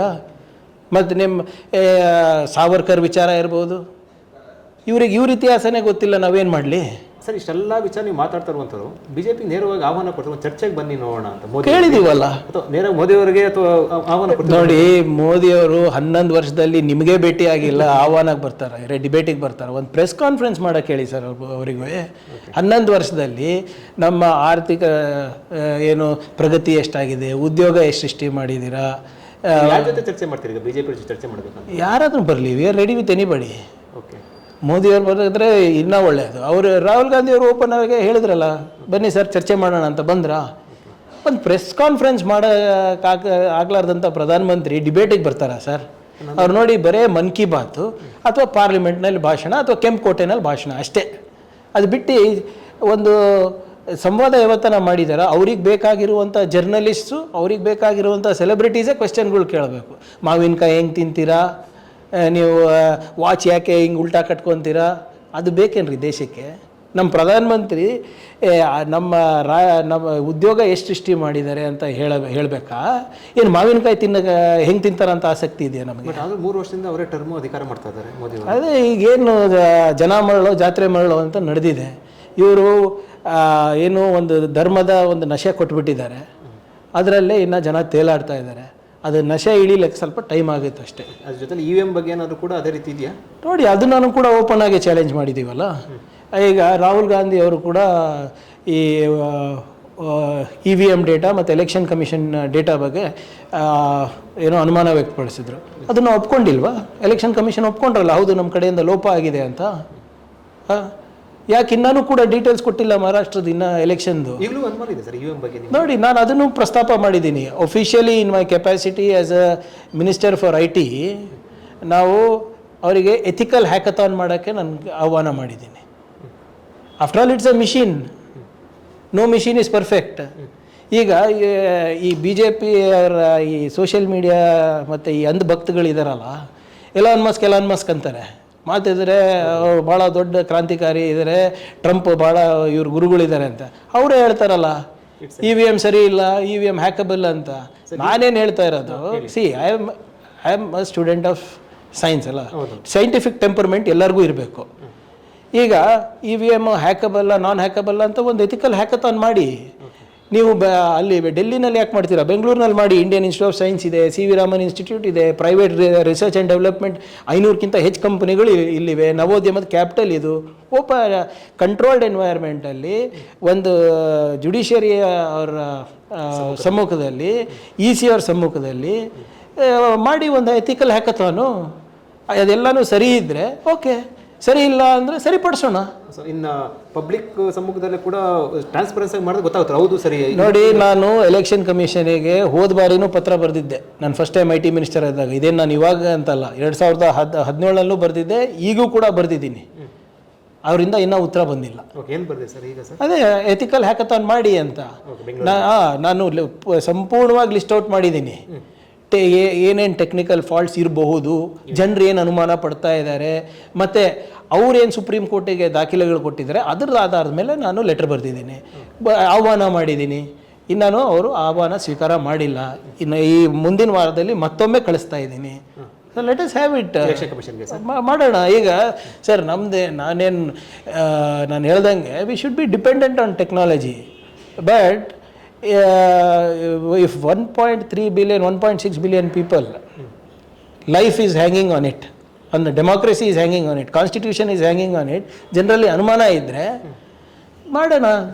ವಾಟ್ ಇಸ್ ಲೋಪ ಇದ್ದರೆ ಸರಿಪಡಿಸೋಣ, ಲೋಪ ಇರಲಿಲ್ಲ ಅಂದರೆ ಒಳ್ಳೇದೇ ಅಲ್ವಾ? ಚರ್ಚೆ ಕಂಪ್ಲೀಟ್ ಫುಲ್ ಸ್ಟಾಪ್ ಆಗುತ್ತೆ. ಕರೆಕ್ಟ್, ಫುಲ್ ಸ್ಟಾಪ್ ಆಗುತ್ತೆ. ಮತ್ತೆ ನೀವೇನು ಮತ್ತೊಮ್ಮೆ ಬರೀತಾರೆ ಸರ್ ಎಲೆಕ್ಷನ್ ಕಮಿಷನ್ಗೆ? ಬರೀತೀನಿ. ಏನು ಬರೀತಾರೆ ಸರ್ ಈಗ? ಮತ್ತೆ ಅದೇ ಹಿಂದೆ ಎಲ್ಲ ಲೆಟರ್ ಏನು ಬಂದಿದೆ ಅದನ್ನೇ ಉಲ್ಲೇಖಿಸ್ಬಿಟ್ಟು ಮತ್ತೊಮ್ಮೆ ಅದನ್ನು ಪರಿಶೀಲನೆ ಮಾಡಿಬಿಟ್ಟು ಇಲ್ಲಿ ಆಹ್ವಾನ ಮಾಡ್ತೀನಿ ಅವರಿಗೆ. ಎಸ್, ಬೆಂಗಳೂರೇ sir, we are the technological capital ಅಲ್ವಾ? ಇಲ್ಲಿಲ್ಲ ಅಂದರೆ where else can we do it? ಇಂಥ ಸಂಶೋಧನೆ ಸಂಸ್ಥೆಗಳು ಬೇರೆ ಎಲ್ಲನೇ ಇದೆ, ತೋರಿಸ್ಬಿಡಿ ಇಂಡಿಯಾನಲ್ಲಿ. ಸರ್ ಒಂದು ನನಗಂದಿದ್ದು, ಈಗ ಅವರು ಒಪ್ಪೋದಿಲ್ಲ ಅಂತ ಇಟ್ಕೊಳ್ಳಿ, ಸೆಂಟ್ರಲ್ ಗೌರ್ಮೆಂಟ್ ಒಪ್ಪೋದಿಲ್ಲ ಅಥವಾ ಎಲೆಕ್ಷನ್ ಕಮಿಷನ್ ಒಪ್ಪೋದಿಲ್ಲ ಅಂತಂದರೆ, ಇನ್ನು ಪಬ್ಲಿಕ್ಕಿಗೆ ಗೊತ್ತಾಗೋ ರೀತಿಯಲ್ಲಿ, ಟ್ರಾನ್ಸ್ಪರೆನ್ಸಿಯಲ್ಲಿ ಅಥವಾ ಒಂದು ಮೆಸೇಜ್ ಹೋಗೋ ರೀತಿಯಲ್ಲಿ ನೀವು ಒಂದು ಎಥಿಕಲ್ ಹ್ಯಾಕಥಾನ್ ಮಾಡ್ಬೋದಲ್ವಾ? ನೋಡಿ, I will need permission from ECI, ಯಾಕಂದರೆ EVM ಅವ್ರ ಕಡೆನಲ್ಲಿದೆ. ಇಲ್ಲ ನಮ್ಗೆ ಕೊಡಿ, ನೀವು ನಮ್ಗೆ ಒಂದು ಇಷ್ಟು ಮಾನದಂಡಗಳು ಹಾಕ್ಬಿಡಿ, ವಿ ವಿಲ್ ಟ್ರೈ. ನೀವು ರೆಡಿ ಹಾಂ 100% sir. as a state government, ನಾವು ಬೆಂಗಳೂರಿಂದ ಚಂದ್ರಯಾನು ಮಂಗಳಯಾನು ಎಲ್ಲ ಮಾಡ್ತೀವಿ, ಸೂರ್ಯಯಾನ್ ಮಾಡ್ತಾ ಇದ್ದೀವಿ, EVM ಹ್ಯಾಕಥಾನ್ ಮಾಡೋಕ್ಕಾಗಲ್ವ ನಮ್ಮ ಕಡೆ? Okay sir. ಇದರ ಜೊತೆಗೆ ಸರ್ IT ಪಾಲಿಸಿ ಸಂಬಂಧಪಟ್ಟಂತೆ ನೀವು ಮಾಡ್ತಾ ಇದ್ದೆ, ಅದರಲ್ಲಿ ಆರ್ಟಿಫಿಷಿಯಲ್ ಇಂಟೆಲಿಜೆನ್ಸಿ ಸಂಬಂಧಪಟ್ಟಂತೆ ಒಂದು ಸ್ಟಡಿ ಮಾಡೋಕ್ಕೆ ನೀವು ಪ್ಲಾನ್ ಮಾಡಿ ಏನು ಸರ್? ನೋಡಿ, ಇದು ಆರ್ಟಿಫಿಷಿಯಲ್ ಇಂಟೆಲಿಜೆನ್ಸು ಈಗ ನಮ್ಮ ನಿರೀಕ್ಷೆಗಿಂತ ಹೆಚ್ಚಾಗಿ ಬೆಳೀತಾ ಇದೆ. ನಾವೇನು ಅಂದ್ಕೊಂಡಿದ್ವಿ ಅಂದರೆ ನಾವಂದರೆ ಸರ್ಕಾರಗಳು, ಬರೀ ಕರ್ನಾಟಕ ಸರ್ಕಾರ ಅಲ್ಲ, ವಿಶ್ವದಲ್ಲಿ ಯಾವುದೇ ಸರ್ಕಾರಗಳಿದ್ರೂ ಕೂಡ ಅವರು ಸ್ವಲ್ಪ ಯೋಚನೆ ಮಾಡ್ತಾ ಇದ್ದಾರೆ ಆರ್ಟಿಫಿಷಿಯಲ್ ಇಂಟೆಲಿಜೆನ್ಸ್ ಜೊತೆ ನಾವು ಹೇಗೆ ನಾವು ನೀತಿಗಳನ್ನು, ಯಾವ ಥರ ನೀತಿಗಳನ್ನು ನಾವು ಮಾಡಬೇಕು ಅಂತ. ಭಾಳಷ್ಟು ಜನರಿಗೆ ಆತಂಕ ಏನು, ಇದರಿಂದ ಭಾಳಷ್ಟು ಉದ್ಯೋಗ ಕಳ್ಕೊತೀವಿ ಅಂತ. ಸೊ ಅದಕ್ಕೆ ನಾವೇನು ಮಾಡ್ತಾ ಇದ್ದೀವಿ, ಪ್ರೈವೇಟ್ ಸೆಕ್ಟರ್ನಲ್ಲಿ ಏನಾಗ್ತಾ ಇದೆ ಅಂತ ತಿಳ್ಕೊಳ್ಳಿಕ್ಕೆ ನೀವು ಎಷ್ಟು, ಈಗ ನಿಮ್ಮ 100 ಪ್ರೋಸೆಸ್ ಇದೆ ಅಂತ ತಿಳ್ಕೊಳ್ಳಿ. ಆ ಪ್ರೋಸೆಸ್ಗಳಲ್ಲಿ AI ಎಷ್ಟು ಬಳಕೆ ಮಾಡ್ತಾ ಇದ್ದೀರಾ? ನನ್ನ ಮಾಹಿತಿ ಪ್ರಕಾರ ಇವಾಗ ಸ್ಲೋ ಆಗಿ ಒಂದು 20%, 20% of all processes is done by AI ಅಂತ ಒಬ್ಬರ ಖಾಸಗಿಯಾಗಿ ಹೇಳ್ತಾ ಇದ್ದಾರೆ. ಸೊ ಅದರಿಂದ ಉದ್ಯೋಗ ಎಷ್ಟು ನಷ್ಟ ಆಗಿದೆ, ಅಥವಾ ಅವರಿಗೆ ನಾವು ಬೇರೆ ತರಬೇತಿ ಕೊಡ್ಬೋದಾ, ರೀಸ್ಕಿಲ್ ಮಾಡ್ಬೋದಾ, ಅಪ್ಸ್ಕಿಲ್ ಮಾಡ್ಬೋದಾ, ಅದು ನೋಡಬೇಕಲ್ಲ. As a government it is my responsibility to not only keep the jobs but also reskill and ensure new jobs are created. So upskilling ಮಾಡಬೇಕಾ, ರೀಸ್ಕಿಲ್ಲಿಂಗ್ ಮಾಡಬೇಕಾ, ಅದಕ್ಕೇನು ತರಬೇತಿ ಬೇಕು, ಮತ್ತು AI ಇನ್ ಗವರ್ನೆನ್ಸ್ ನಾವು ಹೇಗೆ ತರ್ಬೋದು, ಇವೆಲ್ಲನೂ ನಾವು ಕನ್ಸಲ್ಟೇಟಿವ್ ಆಗಿ ಮಾಡಿದ್ರೆ ಗೊತ್ತಾಗ್ತದೆ. ಯಾಕಂದರೆ ಸರ್ಕಾರದಕ್ಕಿಂತ ಹೆಚ್ಚಾಗಿ ಖಾಸಗಿ ವಲಯದಲ್ಲಿ ಇದು ವ್ಯಾಪಕವಾಗಿ ಬೆಳೀತಾ ಇರೋದು. ಸೊ ಅಲ್ಲಿಂದ ನಮ್ಗೆ ಮಾಹಿತಿ ಸಿಕ್ಕಿದ್ರೆ, ನಮ್ಮ ಮಾಹಿತಿಯನ್ನು ನಾವೇನು ಬೇರೆ ಬೇರೆ ದೇಶದಿಂದ ತಂದಿದ್ದೀವಿ, ರಾಜ್ಯಗಳಿಂದ ನಾವು ಸಂಗ್ರಹಣೆ ಮಾಡಿದ್ದೀವಿ, ಎಲ್ಲನೂ ಸೇರಿ ಒಂದು ಸಮಗ್ರವಾದಂಥ ಒಂದು ನೀತಿ ಮಾಡ್ಬೋದಾ ಅಥವಾ ಯೋಜನೆ ಮಾಡ್ಬೋದಾ ಅಂತ ನಾವು ಪರಿಶೀಲನೆ ಮಾಡ್ತಾ ಇದ್ದೀವಿ. ಆರ್ಟಿಫಿಷಿಯಲ್ ಇಂಟೆಲಿಜೆನ್ಸ್ ಸಂಬಂಧಪಟ್ಟಂತೆ ಸಮಗ್ರ ಒಂದು ನೀತಿ ಮಾಡುವಂಥ ನೀತಿ ಅಥವಾ ಯೋಜನೆ ನಾವು. ಸೊ ನಮ್ಗೆ ಫೀಡ್ಬ್ಯಾಕ್ ಮೆಕ್ಯಾನಿಸಮ್ ಬೇಕಲ್ಲ. ನೋಡಿ, ನಮ್ದು ಯಾವುದೇ ನೀತಿ ನೋಡಿ, ನೀವು ಕರ್ನಾಟಕದ ರಾಜ್ಯದ್ದು ನಾವು ಯಾವಾಗಲೂ ಮೊದಲನೇ ರಾಜ್ಯ ಮಾಡೋಕ್ಕೆ IT ನಾವು ಫಸ್ಟ್ ಮಾಡಿದ್ವಿ, BT ಯೋಜನೆ ನೀತಿ ಫಸ್ಟ್ ಮಾಡಿದ್ವಿ, EV ಯೋಜನೆ ನಾವು ಫಸ್ಟ್ ಮಾಡಿದ್ವಿ, ಗ್ಲೋಬಲ್ ಕೇಪಬಿಲಿಟಿ ಸೆಂಟರ್ದು ಯೋಜನೆ ನಾವು ಮಾಡಿದ್ವಿ, ಸ್ಟೇಟ್ ಸ್ಪೇಸ್ ಪಾಲಿಸಿ ಫಸ್ಟ್ ನಾವು ಮಾಡಿದ್ವಿ. ನಮ್ಮದು ಆದಮೇಲೆ ಬೇರೆಯವ್ರ ಜನ ಅಳವಡಿಸ್ಕೊಂಡಿದ್ದು ಕರ್ನಾಟಕ ಮಾಡಲ್ಲು. ಇದನ್ನ ಗುಜರಾತ್ ಮಾಡಲ್ ಸರ್, ದತ್ತಾಂಶಗಳು ನೋಡಿ, ನಾನು ಸುಮ್ಮನೆ ಟೀಕೆ ಮಾಡಕ್ಕೆ ಹೋಗಲ್ಲ. ಗುಜರಾತ್ ಮಾಡಲ್ ಏನು, ಅದೇ ಸರ್ 100 ಸರಿ ಸುಳ್ಳು ಹೇಳಿ ಹೇಳಿ ಹೇಳಿ ಈ ಹಿಟ್ಲರ್ನಲ್ಲಿ ಗೊಬೆಲ್ಸ್ ಅಂತ ಒಬ್ಬ ವ್ಯಕ್ತಿ ಇದ್ದ, ಗೊಬೆಲ್ ನೀತಿ. ಅವ್ರದ್ದು ಡೆಸಿಗ್ನೇಷನ್ ಏನಿತ್ತು ಗೊತ್ತಾ ನಿಮಗೆ? Minister for propaganda and public enlightenment. Public enlightenment ಅಂತ ಅವ್ರ ಡೆಸಿಗ್ನೇಷನ್. ಅಂದರೆ ಪಬ್ಲಿಕ್ನಲ್ಲಿ ಪ್ರಬುದ್ಧತೆಯನ್ನು ಹೆಚ್ಚು ಮಾಡೋದು. ಅದೇ 100 ಸರಿ ಸುಳ್ಳು ಹೇಳಿ ಹೇಳಿ ಅದೇ ನಿಜ ಅಂತ. ಸೊ ಅದಕ್ಕೆ ಗುಜರಾತ್ ಮಾಡಲು ಅದೇ ಒಂದಿದು. ನೀವು ಆರ್ಟಿಫಿಷಿಯಲ್ ಇಂಟೆಲಿಜೆನ್ಸ್ ನೀತಿ ಸಂಬಂಧಪಟ್ಟಂತೆ ಸ್ಟಡಿ ಮಾಡಿ ಒಂದು ಹೊಸ ನೀತಿ ಮಾಡ್ತಾರೆ. ಸ್ಟಡಿ ಮಾಡಿ ಅದಕ್ಕೆ ನಾವು ಏನೇನು ಮಾಡ್ಬೋದು, ನೀತಿನೇ ಮಾಡಬೇಕು ಅಂತೇನಿಲ್ಲ. ಯಾಕಂದರೆ ನಮ್ಮ ಹಲವಾರು ನೀತಿಗಳಲ್ಲಿ ಅಲ್ಲಲ್ಲಿ ಅಳವಡಿಸ್ಕೊಂಡಿದ್ದೀವಿ. ಬಟ್ ಅವರ ಗವರ್ನೆನ್ಸಿಗೆ ನಾವು ಹೇಗೆ ಮಾಡ್ಬೋದು, ಮತ್ತು ಉದ್ಯೋಗಕ್ಕೆ ಮತ್ತು ಬಂಡವಾಳಕ್ಕೆ ನಾವು ಹೇಗೆ AI ನಾವು ರೀಸ್ಟ್ರಾಟಜೈಸ್ ಮಾಡಿದ್ರೆ ಇನ್ನೂ ಹೆಚ್ಚು ರೀತಿಯಲ್ಲಿ ಬಂಡವಾಳ ಬರ್ಬೋದು ಅಂತ ನೋಡೋಕ್ಕೆ. ಓಕೆ ಸರಿ, IT BT ಕಂಪನಿಗಳಲ್ಲಿ ಹೊರಗಡೆ ಹೋಗ್ತಾ ಇದ್ದಾವೆ ನಮ್ಮ ರಾಜ್ಯದ ಬಿಟ್ಟು ಅನ್ನೋಂಥದ್ದು ಒಂದು ಚರ್ಚೆ ಮತ್ತು ಒಂದಷ್ಟು ಆರೋಪಗಳಿರುವಂಥದ್ದು ನಿಜನಾ ಸರ್? ಅದು ನೋಡಿ, ಶೋ ಮಿ ಒನ್ ಕಂಪನಿ, ನಾನು ಅವತ್ತು ಹೇಳಿದ್ದೀನಿ, show me one company that has come for negotiation at the table of government of Karnataka and left Karnataka. Zero. ಹೌದು, ನಮ್ಮ ಹತ್ರ ವಿಂಡೋ ಶಾಪಿಂಗಿಗೆ ಹಲವಾರು ಜನ ಬರ್ತಾರೆ. ಈಗ ತಮಿಳ್ನಾಡು ಹೋಗೋದಕ್ಕಿಂತ ಮುಂಚೆ ನಮ್ಮ ಹತ್ರ ಬಂದು ನಮ್ಮ ನೀತಿ ಕೇಳ್ತಾರೆ, ಅಲ್ಲಿ ಹೋಗೋದಕ್ಕಿಂತ ಮುಂಚೆ ನಮ್ಮ ಹತ್ರ ಬಂದು ಅವ್ರ ಹತ್ರ ಹೋಗೋದಕ್ಕಿಂತ ಮುಂಚೆ ನಮ್ಮ ಹತ್ರ ಬರ್ತಾರೆ. ಇವೆಲ್ಲ ಸಹಜ. ಆಮೇಲೆ ಎಲ್ಲ ಕಂಪನಿಗಳು ಒಂದೇ ಕಡೆ ಬಂಡವಾಳ ಹಾಕೋದಿಲ್ಲ. ಬೇಸಿಕಲಿ ಬಿಕಾಸ್ ಆಫ್ ಅವರಿಗೂ ಸೇಫ್ಟಿ ಬೇಕಲ್ಲ, ಜಿಯೋ ಪೊಲಿಟಿಕಲ್ ಸೇಫ್ಟಿ ಇರ್ತದೆ ಬೇರೆ ಬೇರೆ. ಸೊ ಒಂದಿಷ್ಟು ಇಲ್ಲಿ ಹಾಕ್ತಾರೆ, ಒಂದಷ್ಟು ಅಲ್ಲಿ ಹಾಕ್ತಾರೆ. ಇಲ್ಲಿಂದ ಈಗ ಏನಾಗ್ತದೆ, ಸುಮ್ಮನೆ ಕೆಲವು ಜನರು ಹ್ಯಾಬಿಟ್ ಮಾಡ್ಕೊಂಡಿದ್ದಾರೆ, ಮಾತು ಮುಂಚೆ ನೆಗೆಟಿವ್ ಮಾತಾಡೋದು. ಆದರೆ ಯಾವುದು ಹೋಗಿದೆ, ಎಲ್ಲಿ ಹೋಗಿದೆ ಅಂತ ಹೇಳಿದ್ರೆ ಯಾರೂ ಹೇಳಲ್ಲ. Hit and run. ಆಮೇಲೆ ಎಲ್ಲನೂ ಸಿಗುತ್ತೆ ಅಂತ ಇಲ್ಲ ಸರ್. ಈಗ 10 ಲಕ್ಷ ಕೋಟಿ ರೂಪಾಯಿತು ನಮಗೆ ಇನ್ವೆಸ್ಟ್ ಕರ್ನಾಟಕದಲ್ಲಿ ಬಂಡವಾಳ ಬಂದಿದೆ. I am 100% sure 60% will materialise. 100 to 100% ಯಾವುದು ಮೆಟೀರಿಯಲೈಸ್ ಆಗೋಕ್ಕೆ ಸಾಧ್ಯ ಇಲ್ಲ. ಸೊ ಈಗ ನಿಮ್ಮ ಇದರಲ್ಲಿ ಇನ್ವೆಸ್ಟ್ ಯು ಪಿ ಮಾಡಿದಾಗ ಅವರು 15 ಲಕ್ಷ 20 ಲಕ್ಷ ಕೋಟಿ ರೂಪಾಯಿ ಬಂತು ಅಂತ ಹೇಳಿದ್ರು. ಎಷ್ಟು ಬಂದಿದೆ ತೋರಿಸಿ ನಮಗೆ? 7 ಲಕ್ಷ ಕೋಟಿನೂ ಹೋಗಿಲ್ಲ. ಬಟ್ ಬೆಂಗಳೂರು ಟ್ರಾಫಿಕ್ IT-BT ಸಂಬಂಧಪಟ್ಟ ಸಾಕಷ್ಟು ಎಫೆಕ್ಟ್ ಆಗ್ತಾ ಇರುವಂತ ಸಾಕಷ್ಟು ಆಕ್ಷೇಪ ವ್ಯಕ್ತಪಡ್ತಾರೆ. ನೋಡಿ sir, it is a problem with every growing city. Bengaluru ಇವತ್ತು ಏಷ್ಯಾದ ಫಾಸ್ಟೆಸ್ಟ್ ಗ್ರೋಯಿಂಗ್ ಸಿಟಿ ಆಗಿದೆ. ಟಿಲ್ 2030 ನಮ್ಮದು GDP average growth is 8.5%, which is higher then the national average. ಎಲ್ಲೂ ಯಾವ ಸಿಟಿ ಕೂಡ ಏಷ್ಯಾದಲ್ಲಿ ಈ ವೇಗದಲ್ಲಿ ಬೆಳೀತಾ ಇಲ್ಲ. ಆ್ಯಂಡ್ ಹೌದು, ನಾನು ಒಪ್ತೀನಿ, there are a lot of problems that needs fixing in Bangalore. And it's a problem with every growing city. ನೀವು ಇಷ್ಟು ಹೇಳ್ತೀರಾ ಸರ್? ಲಂಡನ್ನಲ್ಲಿ ನಾವು ಕಾರನ್ನು ಸೆಂಟ್ರಲ್ ಬಿಸ್ನೆಸ್ ಡಿಸ್ಟ್ರಿಕ್ಟಿಗೆ ತೊಗೊಂಡು ಹೋದರೆ ಕಂಜೆಷನ್ ಟ್ಯಾಕ್ಸ್ ಹಾಕ್ತಾರೆ. ಸೊ ಅಂದರೆ ನಮ್ಮ ಗಾಡಿ ನಾನು MG ರೋಡಿಗೆ ತೊಗೊಂಡು ಹೋಗ್ಬಿಟ್ರೆ ಕಂಜೆಷನ್ ಟ್ಯಾಕ್ಸ್ ಹಾಕೋಕ್ಕಾಗ್ತದ? ನಾನು ನೀವೇ ಬೈತೀರಾ ಆಮೇಲೆ. ನೀವು ಸ್ಯಾನ್ ಫ್ರಾನ್ಸಿಸ್ಕೋನಲ್ಲಿ ನೀವು ಮಾರ್ಕೆಟಿಗೆ ಹೋದರೆ ನೀವು ನಂಬ್ತಿರೋ ಇಲ್ಲೋ, ಈ ಡೈಲಿ ಎಸೆನ್ಷಿಯಲ್ಸು ಅಂದರೆ ಈ ದಿನಸಿಗಳು ಇರ್ತಾವಲ್ಲ, ನಿಮ್ಮ ಆಹಾರ ಯಾವುದು, ನಿಮ್ಮ ಸೊಪ್ಪು, ನಿಮ್ಮ ತರಕಾರಿ, ಅದೆಲ್ಲನೂ ಸೆಕ್ಯೂರಿಟಿ ಲಾಕ್ನಲ್ಲಿದೆ. ಚೇನ್ ಹಾಕಿರ್ತಾರೆ, ಯಾರು ತೊಗೊಂಡು ಹೋಗ್ಬಾರ್ದು ಅಂತ. See all these problems are there in any growing city sir. ಹಂಗಂತ ನಾವು ಮೈ ಮೇಲೆ ಎಣ್ಣೆ ಹಾಕ್ಕೊಂಡು ಇಲ್ಲ ಬೆಂಗಳೂರು ಎಲ್ಲ ಸರಿ ಇದೆ ಅಂತಲ್ಲ. We have to keep improving. The reason is highest migrant ಅಬ್ಸಾರ್ಪ್ಷನ್ನು ನಮ್ಮ ರಾಜ್ಯದಲ್ಲಿ ಆಗ್ತಾ ಇದೆ ಸರ್. ಇವತ್ತು ಉದ್ಯೋಗ ಸೃಷ್ಟಿ ಮಾಡ್ತಾ ಇದ್ದಾರೆ. ಅದರಿಂದ ಈಗ ಎಲ್ಲ ಬೇರೆ ಬೇರೆ ಕಡೆಯಿಂದ ವಲಸಿಗರು ಬರ್ತಾ ಇದ್ದಾರೆ. ನಾವು ಅದಕ್ಕೆ 16ನೇ ಹಣಕಾಸು ಕಮಿಷನ್ ಬಂದಾಗ one of the strongest points ಮಾನ್ಯ ಮುಖ್ಯಮಂತ್ರಿಗಳು ಮಾಡಿರೋದೇನಪ್ಪ ಅಂದರೆ, ನಾವು ಅಬ್ಸಾರ್ಪ್ಷನ್ ಜಾಸ್ತಿ ಇದೆ, ನಮ್ಮ ಮೈಗ್ರೇಷನ್ ಅಬ್ಸಾರ್ಪ್ಷನ್ ಜಾಸ್ತಿ ಆಗ್ತಾ ಇದೆ, ಇದನ್ನು ನಾನು ಕನ್ಸಿಡರ್ ಮಾಡಿಬಿಟ್ಟು ನಮಗೆ ಹೆಚ್ಚು ಅನುದಾನ ಕೊಡಬೇಕು ನೀವು ಅಂತ. ಈಗ ನೀವೇ ಹೇಳಿ ಸರ್, ನಮ್ಮ ಹೋಟೆಲ್ಗಳಲ್ಲಿ ಯಾರು ಕೆಲಸ ಮಾಡ್ತಾ ಇದ್ದಾರೆ ವೇಟರಾಗಿ?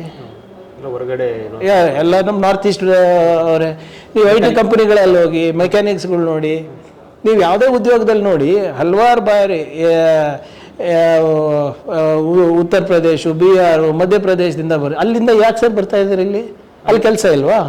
ಅಲ್ಲಿ ಉದ್ಯೋಗ ಸೃಷ್ಟಿ ಇಲ್ಲ?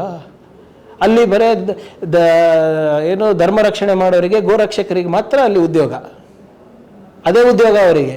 ಇಲ್ಲಿ ಬದುಕು ಕಟ್ಟುವಂತ ನಾವು ಉದ್ಯೋಗ ಸೃಷ್ಟಿ ಮಾಡ್ತೇವೆ, ಅದಕ್ಕೆ ಇಲ್ಲಿ ಬರ್ತಾ ಇದ್ದಾರೆ. ಕನ್ನಡಿಗರಿಗೆ ಉದ್ಯೋಗ ಸಂಬಂಧಪಟ್ಟ ಮೀಸಲಾತಿ ಮತ್ತು ಕನ್ನಡಿಗರಿಗೆ ಅನ್ಯಾಯ ಆಗ್ತಾ ಇದೆ ಅನ್ನೋದು ಕೂಡ ಅದು ಒಂದು ಬಿಲ್ ಬಂದಿದೆ ಸರ್. ಕನ್ನಡಿಗರಿಗೆ IT ನೋಡಿ, ನಿಪುಣ ಅಂತ ಯೋಜನೆಯನ್ನ ಪ್ರಾರಂಭ ಮಾಡಿದ್ದೀನಿ ನಾನು. ಅದು ಬರೀ ಕನ್ನಡಿಗರಿಗೆ. We will have the most trained human resource for the world from Karnataka. ನಾವಾಗಿರ್ಬೋದು, ಶರಣ್ ಪ್ರಕಾಶ್ ಅವರಾಗಿರ್ಬೋದು, ಇದ್ರ ಬಗ್ಗೆ ಭಾಳ ಮುತುವರ್ಜಿ ವಹಿಸಿ ನಾವು ಮಾಡ್ತಾ ಇದ್ದೀವಿ.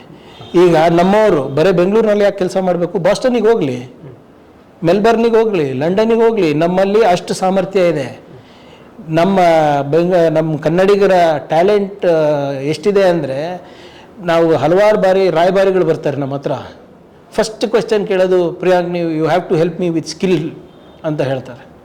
ನಾವು ಎಸ್ ಸರ್ ವಿ ಆರ್ ರೆಡಿನಾ ಅಂತಲೇ ಹೇಳೋದು. ನಾವು ನಿಪುಣ ಯೋಜನೆಯಲ್ಲಿ it is India's largest reskilling and upskilling program. ಈಗ ನೀವು ಇಂಜಿನಿಯರಿಂಗ್ ಮಾಡಿರ್ತೀರ, 10 ವರ್ಷ ಆಯಿತು, ಲಾಂಚ್ ಆಗಿದೆ. ಈಗ ನಮ್ಮ ಫಸ್ಟ್ ಬ್ಯಾಚು ಇನ್ನೇನು ಒಂದು ಜುಲೈ ಎಂಡಲ್ಲಿ ಬರುತ್ತೆ. So it is on scale. ನೀವು ಇಂಜಿನಿಯರಿಂಗ್ ಕಲಿಬೇಕಾದಾಗ ಆರ್ಟಿಫಿಷಿಯಲ್ ಇಂಟೆಲಿಜೆನ್ಸು ಸುಮ್ಮನೆ ಒಂದು ಕಾನ್ಸೆಪ್ಟ್ ಇತ್ತು, ಇವಾಗ ಮೇನ್ ಸ್ಟ್ರೀಮಿಗೆ ಬಂದಿದೆ. ಸೊ ನಿಮಗೇನು AI ಸ್ಕಿಲ್ ಸೆಟ್ಸ್ ಬೇಕು, ಅದು ನಾವು ಕೊಡ್ತೀವಿ ನಿಮಗೆ. ಈಗ ನಿಮಗೆ ಡೇಟಾ ಬೇಸ್ಡ್ ಇದು ಬೇಕು. ಈಗ ಎಷ್ಟೊಂದು ಕಂಪನಿಗಳು, ಈಗ ನೀವು ಬ್ಯಾಂಕಿಂಗ್ ಕಂಪನಿಗಳು ಬರ್ತವೆ, ಸೈಬರ್ ಫ್ರಾಡ್ಸ್ ಆಗುತ್ತೆ, ಅವರಿಗೆ ಡಿಜಿಟಲ್ ಫೋರೆನ್ಸಿಕ್ ಇಂಜಿನಿಯರ್ಸ್ ಬೇಕು ಅಂತಾರೆ, ಫೋರೆನ್ಸಿಕ್ ಎಕ್ಸ್ಪರ್ಟ್ಸ್ ಬೇಕು ಅಂತಾರೆ. ಇಲ್ಲ ಸರ್ ಬೇಸಿಕ್ BSc ಮಾಡಿದ್ರೆ ಸಾಕು, ಅವರಿಗೆ ನಾವು ತರಬೇತಿ ಕೊಡ್ತೀವಿ ಅಂದರೆ ವಿ ಆರ್ ಓಕೆ, ನಾವು ಸಪೋರ್ಟ್ ಮಾಡ್ತಿದ್ದೀವಿ. ಇಲ್ಲಿ ನೋಡಿ, ಈಗ ಕನ್ನಡಿಗರು ಬೇರೆ ಕಡೆನೂ ಹೋಗಿ ಕೆಲಸ ಮಾಡ್ತಾ ಇದ್ದಾರೆ, ಅದೇ ರೀತಿ ಬೇರೆಯವರು ಕೂಡ ಇಲ್ಲಿ ಬಂದು ಕೆಲಸ, ಇಟ್ಸ್ ದರ್ ಕಾನ್ಸ್ಟಿಟ್ಯೂಷನಲ್ ರೈಟ್. ಆದರೆ ನಾನೇನು ಮಾಡ್ಬೋದು as a minister, as a government, I should ensure that our people are the most equipped people ಅಲ್ಲ, ಕಂಪೇರ್ ಟು ಅದರ್ಸ್. ಈಗ ನಿಮ್ಮ ಉದ್ಯಮಶೀಲತೆ ಇದ್ದರೆ ಆಟೋಮ್ಯಾಟಿಕ್ ನೀವೇ ಪಿಕ್ ಆಗ್ತೀರಾ. ದಟ್ ಈಸ್ ಮೈ ಜಾಬ್ ಅಲ್ಲ, to ensure that I make our people more employable, the most employable in the world. Sir, ನೀವು ಆಗಲೇ ಒಂದು ಮಾತನ್ನು ಹೇಳಿದ್ರಿ, ಕರೋನಾ ಸಂಬಂಧಪಟ್ಟಂತ ಹಗರಣ, PSI ಸ್ಕ್ಯಾಮ್ ಸಂಬಂಧಪಟ್ಟಂತ ಹಗರಣ ಆಗಿರುವಂಥದ್ದು ಇವೆಲ್ಲವೂ ಕೂಡ. ನನ್ನ ಪ್ರಶ್ನೆ, ಅಪೋಸಿಷನ್ ಪಾರ್ಟಿಲಿ ಇದ್ದಂಥ ಸಂದರ್ಭದಲ್ಲಿ BJP ಸರ್ಕಾರದ ಒಂದೊಂದೇ ಹಗರಣ ತೆಗೆದು ಮಾತಾಡ್ತಾ ಇದ್ರಿ. ನಮ್ಗೆ ಆಗನ್ಸಿತ್ತು ಸರ್ಕಾರ ಬಂದ 1 ವರ್ಷದಲ್ಲಿ ಕಾಂಗ್ರೆಸ್ ಸರ್ಕಾರ ನೋಡಿ ಯಾರ್ಯಾರು ಇದ್ರು, ಸೊ ನಮಗೂ ಕೂಡ ಗೊತ್ತಿದ್ದು ಆ ಸರ್ಕಾರದಲ್ಲಿ ಸಂಬಂಧಪಟ್ಟಂತೆ ಇಂದಿನ BJP ಸರ್ಕಾರದ ಆರೋಪ ಆದಾಗ ಯಾವ ಸಚಿವರಿದ್ರು ಏನು ಅನ್ನೋದು ಇವ್ರ ವಿರುದ್ಧ ಕ್ರಮ ಆಗುತ್ತೆ ಅನ್ನೋದು ಕೂಡ ಆ ರೀತಿ ಭರವಸೆ ಇತ್ತು. 2.5 ವರ್ಷ ಆಗ್ತಾ ಬರ್ತಾ ಇದೆ, 2 ವರ್ಷ 2 ತಿಂಗಳು 3 ತಿಂಗಳಾಗಿದೆ. ಏನು ಸರ್ ಲಾಜಿಕ್? 2.5 ವರ್ಷ 2.5 ವರ್ಷದ ಅರ್ಧ ಗೌರ್ಮೆಂಟ್. ನೋಡಿ, ನಾನು ಸ್ವಲ್ಪ ವಿಳಂಬ ಆಗಿರೋದು ನಿಜ, ಐ ಅಗ್ರಿ ವಿತ್ ದ್ಯಾಟ್. ಆದರೆ ನಾವು ಹೇಳಿದೆಲ್ಲ ಸಾಬೀತಾಗಿದೆ. ಕರೋನಾ, ಒಂದು ನಿಮಿಷ, ನಮ್ಮ ಜಸ್ಟಿಸ್ ಕುನ್ನೋ ರಿಪೋರ್ಟ್ನಲ್ಲಿ ಏನಂತ ಬರಿದೆ, ಶ್ರೀರಾಮುಲು ಅವ್ರ ಬಗ್ಗೆ ಮತ್ತು ಯಡಿಯೂರಪ್ಪ ಅವ್ರ ಬಗ್ಗೆ ಭಾಳ ಸ್ಕೇದಿಂಗ್ ಆಗಿ ಒಂದು ಬರೆದಿದ್ದಾರೆ. ಅದಕ್ಕೆ ನಾವು FIR ಕೂಡ ಮಾಡಿಸಿದ್ವಿ. ಈಗ ಹಲವಾರು ಪ್ರಕರಣದಲ್ಲಿ ಏನಾಗ್ಬಿಟ್ಟಿದೆ ಅಂದರೆ, ಇವ್ರ ಸರ್ಕಾರ ಹೋಗೋ ಸಂದರ್ಭದಲ್ಲಿ ದಾಖಲೆಗಳನ್ನು ಎಲ್ಲೆಲ್ಲೋ ಇಟ್ಬಿಟ್ಟು ಹೋಗ್ಬಿಟ್ಟಿದ್ದಾರೆ ಅಥವಾ ನಾಶ ಮಾಡಿದ್ದಾರೆ ಗೊತ್ತಿಲ್ಲ. ಈಗ ತನಿಖೆ ಸಂಸ್ಥೆಗಳಿಗೆ ಇರೋ ದಾಖಲೆಗಳಲ್ಲೇ ಪರಿಶೀಲನೆ ಮಾಡಿ ನಾವು ಮಾಡಬೇಕಾಗ್ತದೆ. ಈಗ ಕಿಯೋನಿಕ್ಸ್ನಲ್ಲೇ ತಗೊಳ್ಳಿ, ಈಗ CAG ಆಡಿಟ್ ರಿಪೋರ್ಟಲ್ಲಿ 300-400 ಕೋಟಿ ರೂಪಾಯಿ ಹಗರಣ ಅಂತ ಯಾರಿದ್ರು ಅವಾಗ? ಈಗ ಅದು ಪೇಪರ್ಗಳು ನೋಡಿದ್ರೆ ಯಾವುದು ನಿಜವಾದ ಡಾಕ್ಯುಮೆಂಟು, ಯಾವುದು ನಕಲಿ ಡಾಕ್ಯುಮೆಂಟ್ ಅಂತಲೇ ಗೊತ್ತಾಗ್ತಾ ಇಲ್ಲ. GST ಡಾಕ್ಯುಮೆಂಟ್ಸ್ ಕೂಡ ಸೃಷ್ಟಿ ಮಾಡಿಬಿಟ್ಟಿದ್ದಾರೆ ಇದನ್ನು.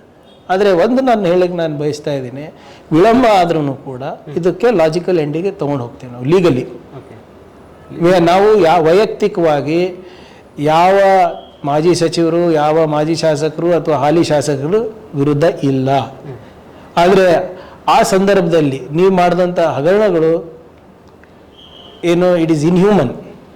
ಈ ಕರೋನಾ ಸಂದರ್ಭದಲ್ಲಿ ನೀವು ಜೀವ ಉಳಿಸೋದು ಬಿಟ್ಟು ನೀವು ಹೆಣದ ಮೇಲೆ ಹಣ ಮಾಡ್ತೀರಾ ಅಂದರೆ ಮಾನವೀಯತೆ ಇದೆ ಅಂತ ನೀವು ಹೇಳ್ತೀರಾ? ಆ PSI ಹಗರಣದಲ್ಲಿ 40,000 ಜನ ಯುವಕರ ಭವಿಷ್ಯದ ಜೊತೆ ಚೆಲ್ಲಾಟ ಆಡಿದ್ರಲ್ಲ, ಎಷ್ಟೊಂದು ಜನಕ್ಕೆ ಪಾಪ ಏಜೇ ಬಾರ ಆಗ್ಬಿಡ್ತು. ಇಂಥವು ಹಲವಾರು ಇದು 40% ಸರ್ಕಾರದ್ದು ಇರ್ಬೋದು, ಎಲ್ಲಾದರೂ ಪ್ರೂವ್ ಆಗಿದೆ ಅಲ್ಲ ಸರ್. ಸೊ ಪ್ರಾಬ್ಲಮ್ ಏನಿದೆ, ನಮ್ಮ ಜುಡಿಷಿಯಲ್ ಸಿಸ್ಟಮು ಕೂಡ ಸ್ಲೋ ಇದೆ. ಬಟ್ ನನ್ನ ಪ್ರಶ್ನೆ ಸರ್, ಈ ಇಷ್ಟೆಲ್ಲ ಆರೋಪ ಮಾಡಿ ಅಷ್ಟು ಹಗರಣಗಳು ಪಟ್ಟಿ 1 2 3 4 5 6 7 ಅಂತ ಒಬ್ಬೊಬ್ಬರು ಕೂಡ ಶಿಕ್ಷೆ ಆಗಿದ್ದು ನೋಡಿಲ್ಲ. 2.5 ವರ್ಷ ಕಳೆದಿರೋದು ಆಗುತ್ತೆ. ಈಗ ಹೆಸರು ಯಡಿಯೂರಪ್ಪರ ಹೆಸರು ಬಂತು, ಅದರಲ್ಲಿ ಶ್ರೀರಾಮುಲು ಹೆಸರು ಬಂದಿದೆ. PSI ಹಗರಣದಲ್ಲಿ ಯಾರಿದ್ದಾರೆ ಅನ್ನೋದು ಸಚಿವರು ನಿಮಗೂ ಕೂಡ ಗೊತ್ತಿರುವಂಥದ್ದು. ಮತ್ತೆ 40% ಹಗರಣ ಸಂಬಂಧಪಟ್ಟಂತೆ ಅದನ್ನು ಕೂಡ ಪ್ರೂವ್ ಆಗಿಲ್ಲ. ನೋಡಿ, ನಾವು ಯಾರು ಶಿಕ್ಷೆ ಕೊಡ್ತೀರಾ ಸರ್? ನಾವು ಹಿಟ್ ಆ್ಯಂಡ್ ರನ್ ಮಾಡೋಕ್ಕಾಗೋದಿಲ್ಲ. Okay, we have to have strong evidence. ಈಗ ಜಸ್ಟಿಸ್ ಕುನ್ನೋ ರಿಪೋರ್ಟ್ನಲ್ಲಿ ಕೆಲವು ಎವಿಡೆನ್ಸ್ ಸಿಕ್ಕಿದೆ, ಅದ್ರ ತಕ್ಕಂಗೆ ನಾವು FIR ಹಾಕಬೇಕಾಗ್ತದೆ, ಲೀಗಲ್ ಪ್ರೊಸೀಜರ್ಸು ಸ್ಟಾರ್ಟ್ ಮಾಡಬೇಕಾಗ್ತದೆ. ಅದು ಯಡಿಯೂರಪ್ಪ ಅವರು ಶ್ರೀರಾಮುಲು ಯಾರು ಕೂಡ ಬೇರೆ ಯಡಿಯೂರಪ್ಪ ಅವರಂತ ಅಥವಾ ಶ್ರೀರಾಮುಲು ಅವರಂತ ಇಲ್ಲ. ಆ ರಿಪೋರ್ಟ್ನಲ್ಲಿ ನಾನು ನೋಡಿದಷ್ಟು ಅವೆರಡು ಬಹಿರಂಗ ಆಗಿದೆ. ಇಲ್ಲ, ಅದನ್ನು ಸಂಪೂರ್ಣವಾಗಿ ಸಂಬಂಧಪಟ್ಟಂಥ ಮಂತ್ರಿಗಳೆಲ್ಲ ಆ್ಯಕ್ಷನ್ ತಗೋಬೇಕಾಗ್ತದೆ. ಈಗ ಎಕ್ಸಾಂಪಲ್ ನಮ್ದು RDPR ನಾವು ತಗೋತಾ ಇದ್ದೀವಲ್ಲ, KRIDLನಲ್ಲಿ ಎಷ್ಟೊಂದು ಈಗ ಒಂದಿಬ್ಬರು ಇಂಜಿನಿಯರ್ಸ್ಗೆ ನಾವು ಕಡ್ಡಾಯ ನಿವೃತ್ತಿನೇ ಮಾಡಿಸ್ಬಿಟ್ಟಿದ್ದೀವಿ. ಅದೇ ಇಂಜಿನಿಯರ್ ಆಫೀಸರ್ಸ್ ಅಂತ ಹೋದ್ರೆ ದೊಡ್ಡವರು ಅಂದ್ರೆ ತಿಮ್ಮಿಂಗ್ಳ ಬಿಟ್ಟು ಮೀನು ಇಡ್ತಾ ಇದ್ದಾರೆ, ಅದನ್ನ ಪ್ರಾಮಾಣಿಕ ಒಪ್ಕೊಂತೀರಾ? ತಿಮ್ಮಿಂಗ್ಳದು ಯಾರಿಗೂ ಬಿಡೋದು ಪ್ರಶ್ನೆನೇ ಇಲ್ಲ. ಓಕೆ, ಈಗ ನಾನು ದಾಖಲೆ ಕೊಟ್ಟು ಮಾತಾಡಬೇಕಾದ್ರೆ ನನ್ನ ಹತ್ರನೂ ದಾಖಲೆಗಳಿರ್ಬೇಕಲ್ಲ, ಆರೋಪ ಮಾಡಬೇಕಾದ್ರೆ. ನಾನು ಆಮೇಲೆ ನಾವು ಅದೇ yes we will continue to do so. ನಾನು logical is legal action only. ಏನಾಗುತ್ತೆ ಜನತೆಗೆ ಅಥವಾ ಮತ ಹಾಕಿದವ್ರಿಗೆ ಅಥವಾ ನೀವು ಚುನಾವಣೆಗಿಂತ ಮುಂಚೆ ಕೊಟ್ಟಂತ ಹೇಳಿಕೆ ಹಿನ್ನೆಲೆಯಲ್ಲಿ ನೀವೇನು ಮೆಸೇಜ್ ಕೊಡ್ತೀರಿ, ಸಂದೇಶ ಕೊಡ್ತೀರಾ? ನೋಡಿ, ನಾವು ಪ್ರಾಮಾಣಿಕವಾಗಿ ಎಲ್ಲಾನು ಇನ್ವೆಸ್ಟಿಗೇಷನ್ ಮಾಡ್ತಾ ಇದ್ದೀವಿ. ಏನೇನು ಹೊರಗೆ ಬರುತ್ತೆ ಅದ್ರ ತಕ್ಕಂಗೆ ಆ್ಯಕ್ಷನ್ನು ತಗೋತೀವಿ. ಇದರಲ್ಲಿ ಯಾವುದೇ ಮೀನು ತಿಮ್ಮಿಂಗಳು ಯಾರಿಗೂ ಬಿಡೋದು ಪ್ರಶ್ನೆನೇ ಇಲ್ಲ. CM ಅವರು ಹೇಳಿದ್ದಾರೆ, DCM ಅವರು ಹೇಳಿದ್ದಾರೆ. ಇದನ್ನು ಇವೆಲ್ಲನೂ ನೋಡಿ ನಾವು ಅವಾಗ ನಮಗೆ ಎಲೆಕ್ಷನ್ಗಿಂತ ಮುಂಚೆ 1 ನಾಲ್ಗೆ, ಎಲೆಕ್ಷನ್ ಆದಮೇಲೆ 1 ನಾಲ್ಗೆ ಬರೋದಿಲ್ಲ. ಅವಾಗ ನಾವು ಏನು ಮಾತು ಕೊಟ್ಟಿರ್ತೀವಿ ಅದ್ರ ತಕ್ಕಂಗೆ ನಡ್ಕೊತಾ ಇದ್ದೀವಿ. ಎಲ್ಲದಕ್ಕೂ ಇನ್ವೆಸ್ಟಿಗೇಷನ್ ಆಗಬೇಕಂದಿದ್ವಿ, ಇನ್ವೆಸ್ಟಿಗೇಷನ್ ಮಾಡ್ತಾ ಇದ್ದೀವಿ, ಆಗಿದೆ. ಕೆಲವು ಪೆಂಡಿಂಗ್ ಇವೆ. ಆಮೇಲೆ whatever legal action has to be taken will be taken. That is this government's assurance, not my assurance. ವಿಳಂಬ ಇದೆ. ನಾನು ಹೇಳ್ದಂಗೆ ದಾಖಲೆಗಳು ಸಿಗ್ಬೇಕಲ್ಲ ಇವರೇ. ಇವ್ರು ಹೋಗೋದಕ್ಕಿಂತ ಮುಂಚೆ ಏನೇನು ಮಾಡಿದ್ದಾರೆ ಹೇಳಿದ್ರೆ ನಿಮ್ಗೆ ಆಶ್ಚರ್ಯ ಆಗುತ್ತೆ. ಆ ರೀತಿ ದೊಡ್ಡ ಮಟ್ಟದಲ್ಲಿದೆ. ಇಲ್ಲ, ಈಗ ಎವಿಡೆನ್ಸನ್ನು ನಾಶ ಮಾಡಿದ್ರೆ ಪ್ರಯತ್ನ ನಡೆದಿದೆ ಕೆಲವು ಕಡೆ. ನಮ್ಮ ಇಲಾಖೆನಲ್ಲೇ ನಡೆದಿದೆ. ಸೊ ಅಂದರೆ ತಿಮ್ಮಿನಗಳು ಬೀಳ್ತಾವೆ ಬಲೆಗೆ. ನೋಡೋಣ, ಇನ್ನೂ ಟೈಮ್ ಇದೆ ಅಲ್ಲ. ನಾವು ಸುಮ್ಮನೆ ಆರೋಪ ಮಾಡಿ ಓಡೋಗೋದಲ್ಲ. Okay. It has to be ಇದು. ಇವಾಗ ನೀವೇ ನೋಡಿ ಸರ್, ಯಾರ್ಯಾರು ಸುಪ್ರೀಂ ಕೋರ್ಟ್ ತನಕ ಹೋಗಿ ಸ್ಟೇ ತಗೊಂಡು ಬಂದಿದ್ದಾರೆ ಇನ್ವೆಸ್ಟಿಗೇಷನ್ ಆಗಬಾರ್ದು ಅಂತ. ಓಕೆ. ಯಾವ ಮೀನುಗಳು ಹೋಗಿಲ್ಲ ಅಲ್ಲ, ತಿಮಿಂಗ್ಳುಗಳೇ ಹೋಗಿರೋದಲ್ಲ ಸುಪ್ರೀಂ ಕೋರ್ಟಿಗೆ. SIT ಸ್ಟೇ ತರಬೇಕು ಇನ್ವೆಸ್ಟಿಗೇಷನ್ ಮೇಲೆ, ಈ CID ಇನ್ವೆಸ್ಟಿಗೇಷನ್ ಮೇಲೆ ಸ್ಟೇ ತರಕ್ಕೆ ಹೋಗಿರೋದು ಯಾರು ಸರ್? ಮೀನುಗಳು ಯಾರು ಹೋಗಿಲ್ಲ. ಸರ್ಕಾರ ಹೆಂಗೆ ಹ್ಯಾಂಡಲ್ ಮಾಡುತ್ತೆ ಸರ್ ಅದನ್ನು? Will take it. ನಾವು we have to fight against that ಇದು ಅಲ್ಲ. ಸರಿ, ಫೇಕ್ ನ್ಯೂಸ್ ಸಂಬಂಧಪಟ್ಟಂತೆ ನಮ್ಮ ರಾಜ್ಯ ಸರ್ಕಾರ ಭಾಳ ಗಂಭೀರ ತೆಗೆದುಕೊಂಡಿತ್ತು, ಸಮಿತಿ ಮಾಡಿದ್ರಿ. ಸೊ ಏನು ಸರ್ ಸ್ಟೇಟಸ್ ಅದು? ಈ ಮಿಸ್ಇನ್ಫಾರ್ಮೇಷನ್ ಬಿಲ್ ನಾವು ತರ್ತಾ ಇದ್ದೇವೆ. ಓಕೆ. ಅದನ್ನು ಮಾನ್ಯ ಮುಖ್ಯಮಂತ್ರಿಗಳು, ಕಾನೂನು ಸಚಿವರು, ಗೃಹ ಸಚಿವರು ಆ ಜವಾಬ್ದಾರಿ ಅನ್ನು ನಮಗೆ ವಹಿಸಿದ್ದಾರೆ. ಅದು ಆಗಲೇ ಎಲ್ಲ ಕಾನೂನಾತ್ಮಕವಾಗಿ ಎಲ್ಲ ಸಲಹೆಗಳನ್ನು ಪಡೆದಿದ್ದೇವೆ. ಖಾಸಗಿಯಾಗೂ ಕೂಡ ಹೇಗೆ ಇದು ನಡೀತಾ ಇದೆ ಅಂದ್ಬಿಟ್ಟು, ಪ್ರೈವೇಟಲ್ಲಿ ಹೇಗೆ ಇದು ತಡೆಗಟ್ಟಬೇಕಂದ್ಬಿಟ್ಟು ಕೂಡ ನಾವು ಸಲಹೆಯನ್ನು ಪಡೆದು ಒಂದು ಪಾಲಿಸಿನೇ ತರ್ತಾ ಇದ್ದೀವಿ, ಒಂದು ಬಿಲ್ಲೇ ತರ್ತಾ ಇದ್ದೀವಿ.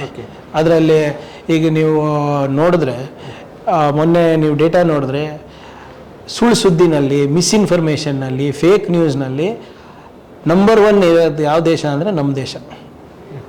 ಆಮೇಲೆ ಇದು ಹಬ್ಬಿಸ್ತಾ ಇರೋದು ಯಾರು? ಕೇಂದ್ರ ಸರ್ಕಾರದಿಂದಾನೇ ಸುಳ್ಳು ಸುದ್ದಿಗಳು ಬರುತ್ತೆ. BJP ಅವರಿಂದ ಸುಳ್ಳು ಸುದ್ದಿ ಬರ್ತದೆ. ಒಂದು ನೆಟ್ವರ್ಕ್ ಮಾಡ್ಕೊಂಡು ಬಿಟ್ಟಿದ್ದಾರೆ, ಜಾಲ ಮಾಡ್ಕೊಂಡು ಬಿಟ್ಟಿದ್ದಾರೆ. ಈ ಸುಳ್ಳು ಸುದ್ದಿ ಎಷ್ಟು ಸಮಾಜದಲ್ಲಿ ಎಷ್ಟು ಒಡಕ್ ತರ್ತಾ ಇದೆ ಅಂದರೆ, ಇಟ್ ಈಸ್ ನೀವು ನೋಡ್ತಾ ಇದ್ದೀರಲ್ಲ ಎಷ್ಟು ಸರಿ ಏನೇನು ಆಗ್ತಾ ಇದೆ ಅಂತ. ಈಗ ಹೋದ ಬಾರಿ ನಿಮ್ಮ ಯಾವುದು ಎಲ್ಲ BJP MLAಗಳು ಯಾರು, ಅವ್ರನ್ನ ಪಾಪ ನಮ್ಮ ಹುಡುಗ ಇದ್ದಲ್ಲ ನಮ್ಮ ದಕ್ಷಿಣ ಕನ್ನಡದಲ್ಲಿ, ಪರೇಶ್ ಮೆಸ್ತಾ, ಏನು ಸುಳ್ಳು ಸುದ್ದಿ ಎಬ್ಬಿಸಿದ್ರು ಸರ್ ಅವ್ರ ಬಗ್ಗೆ. ಅವರೇ ತನಿಖೆ ಮಾಡಿ ರಿಪೋರ್ಟ್, ನಾವು ತನಿಖೆ ಮಾಡಿದ್ದು ಸರಿ ಇಲ್ಲ ಅಂದ್ಬಿಟ್ಟು CBI ಕೊಟ್ಟು, CBI ಇಲ್ಲ ರಾಜ್ಯ ಸರ್ಕಾರ ಏನು ಮಾಡಿದೆ ಅಂತ ಹೇಳ್ಬಿಟ್ಟು ಮಾಡಿದಾರಲ್ಲ. ಈಗ ಮಿಸ್ಇನ್ಫಾರ್ಮೇಷನ್ ಬಿಲ್ ಯಾವಾಗ ಬರ್ತಾ ಇದೆ ಸರ್?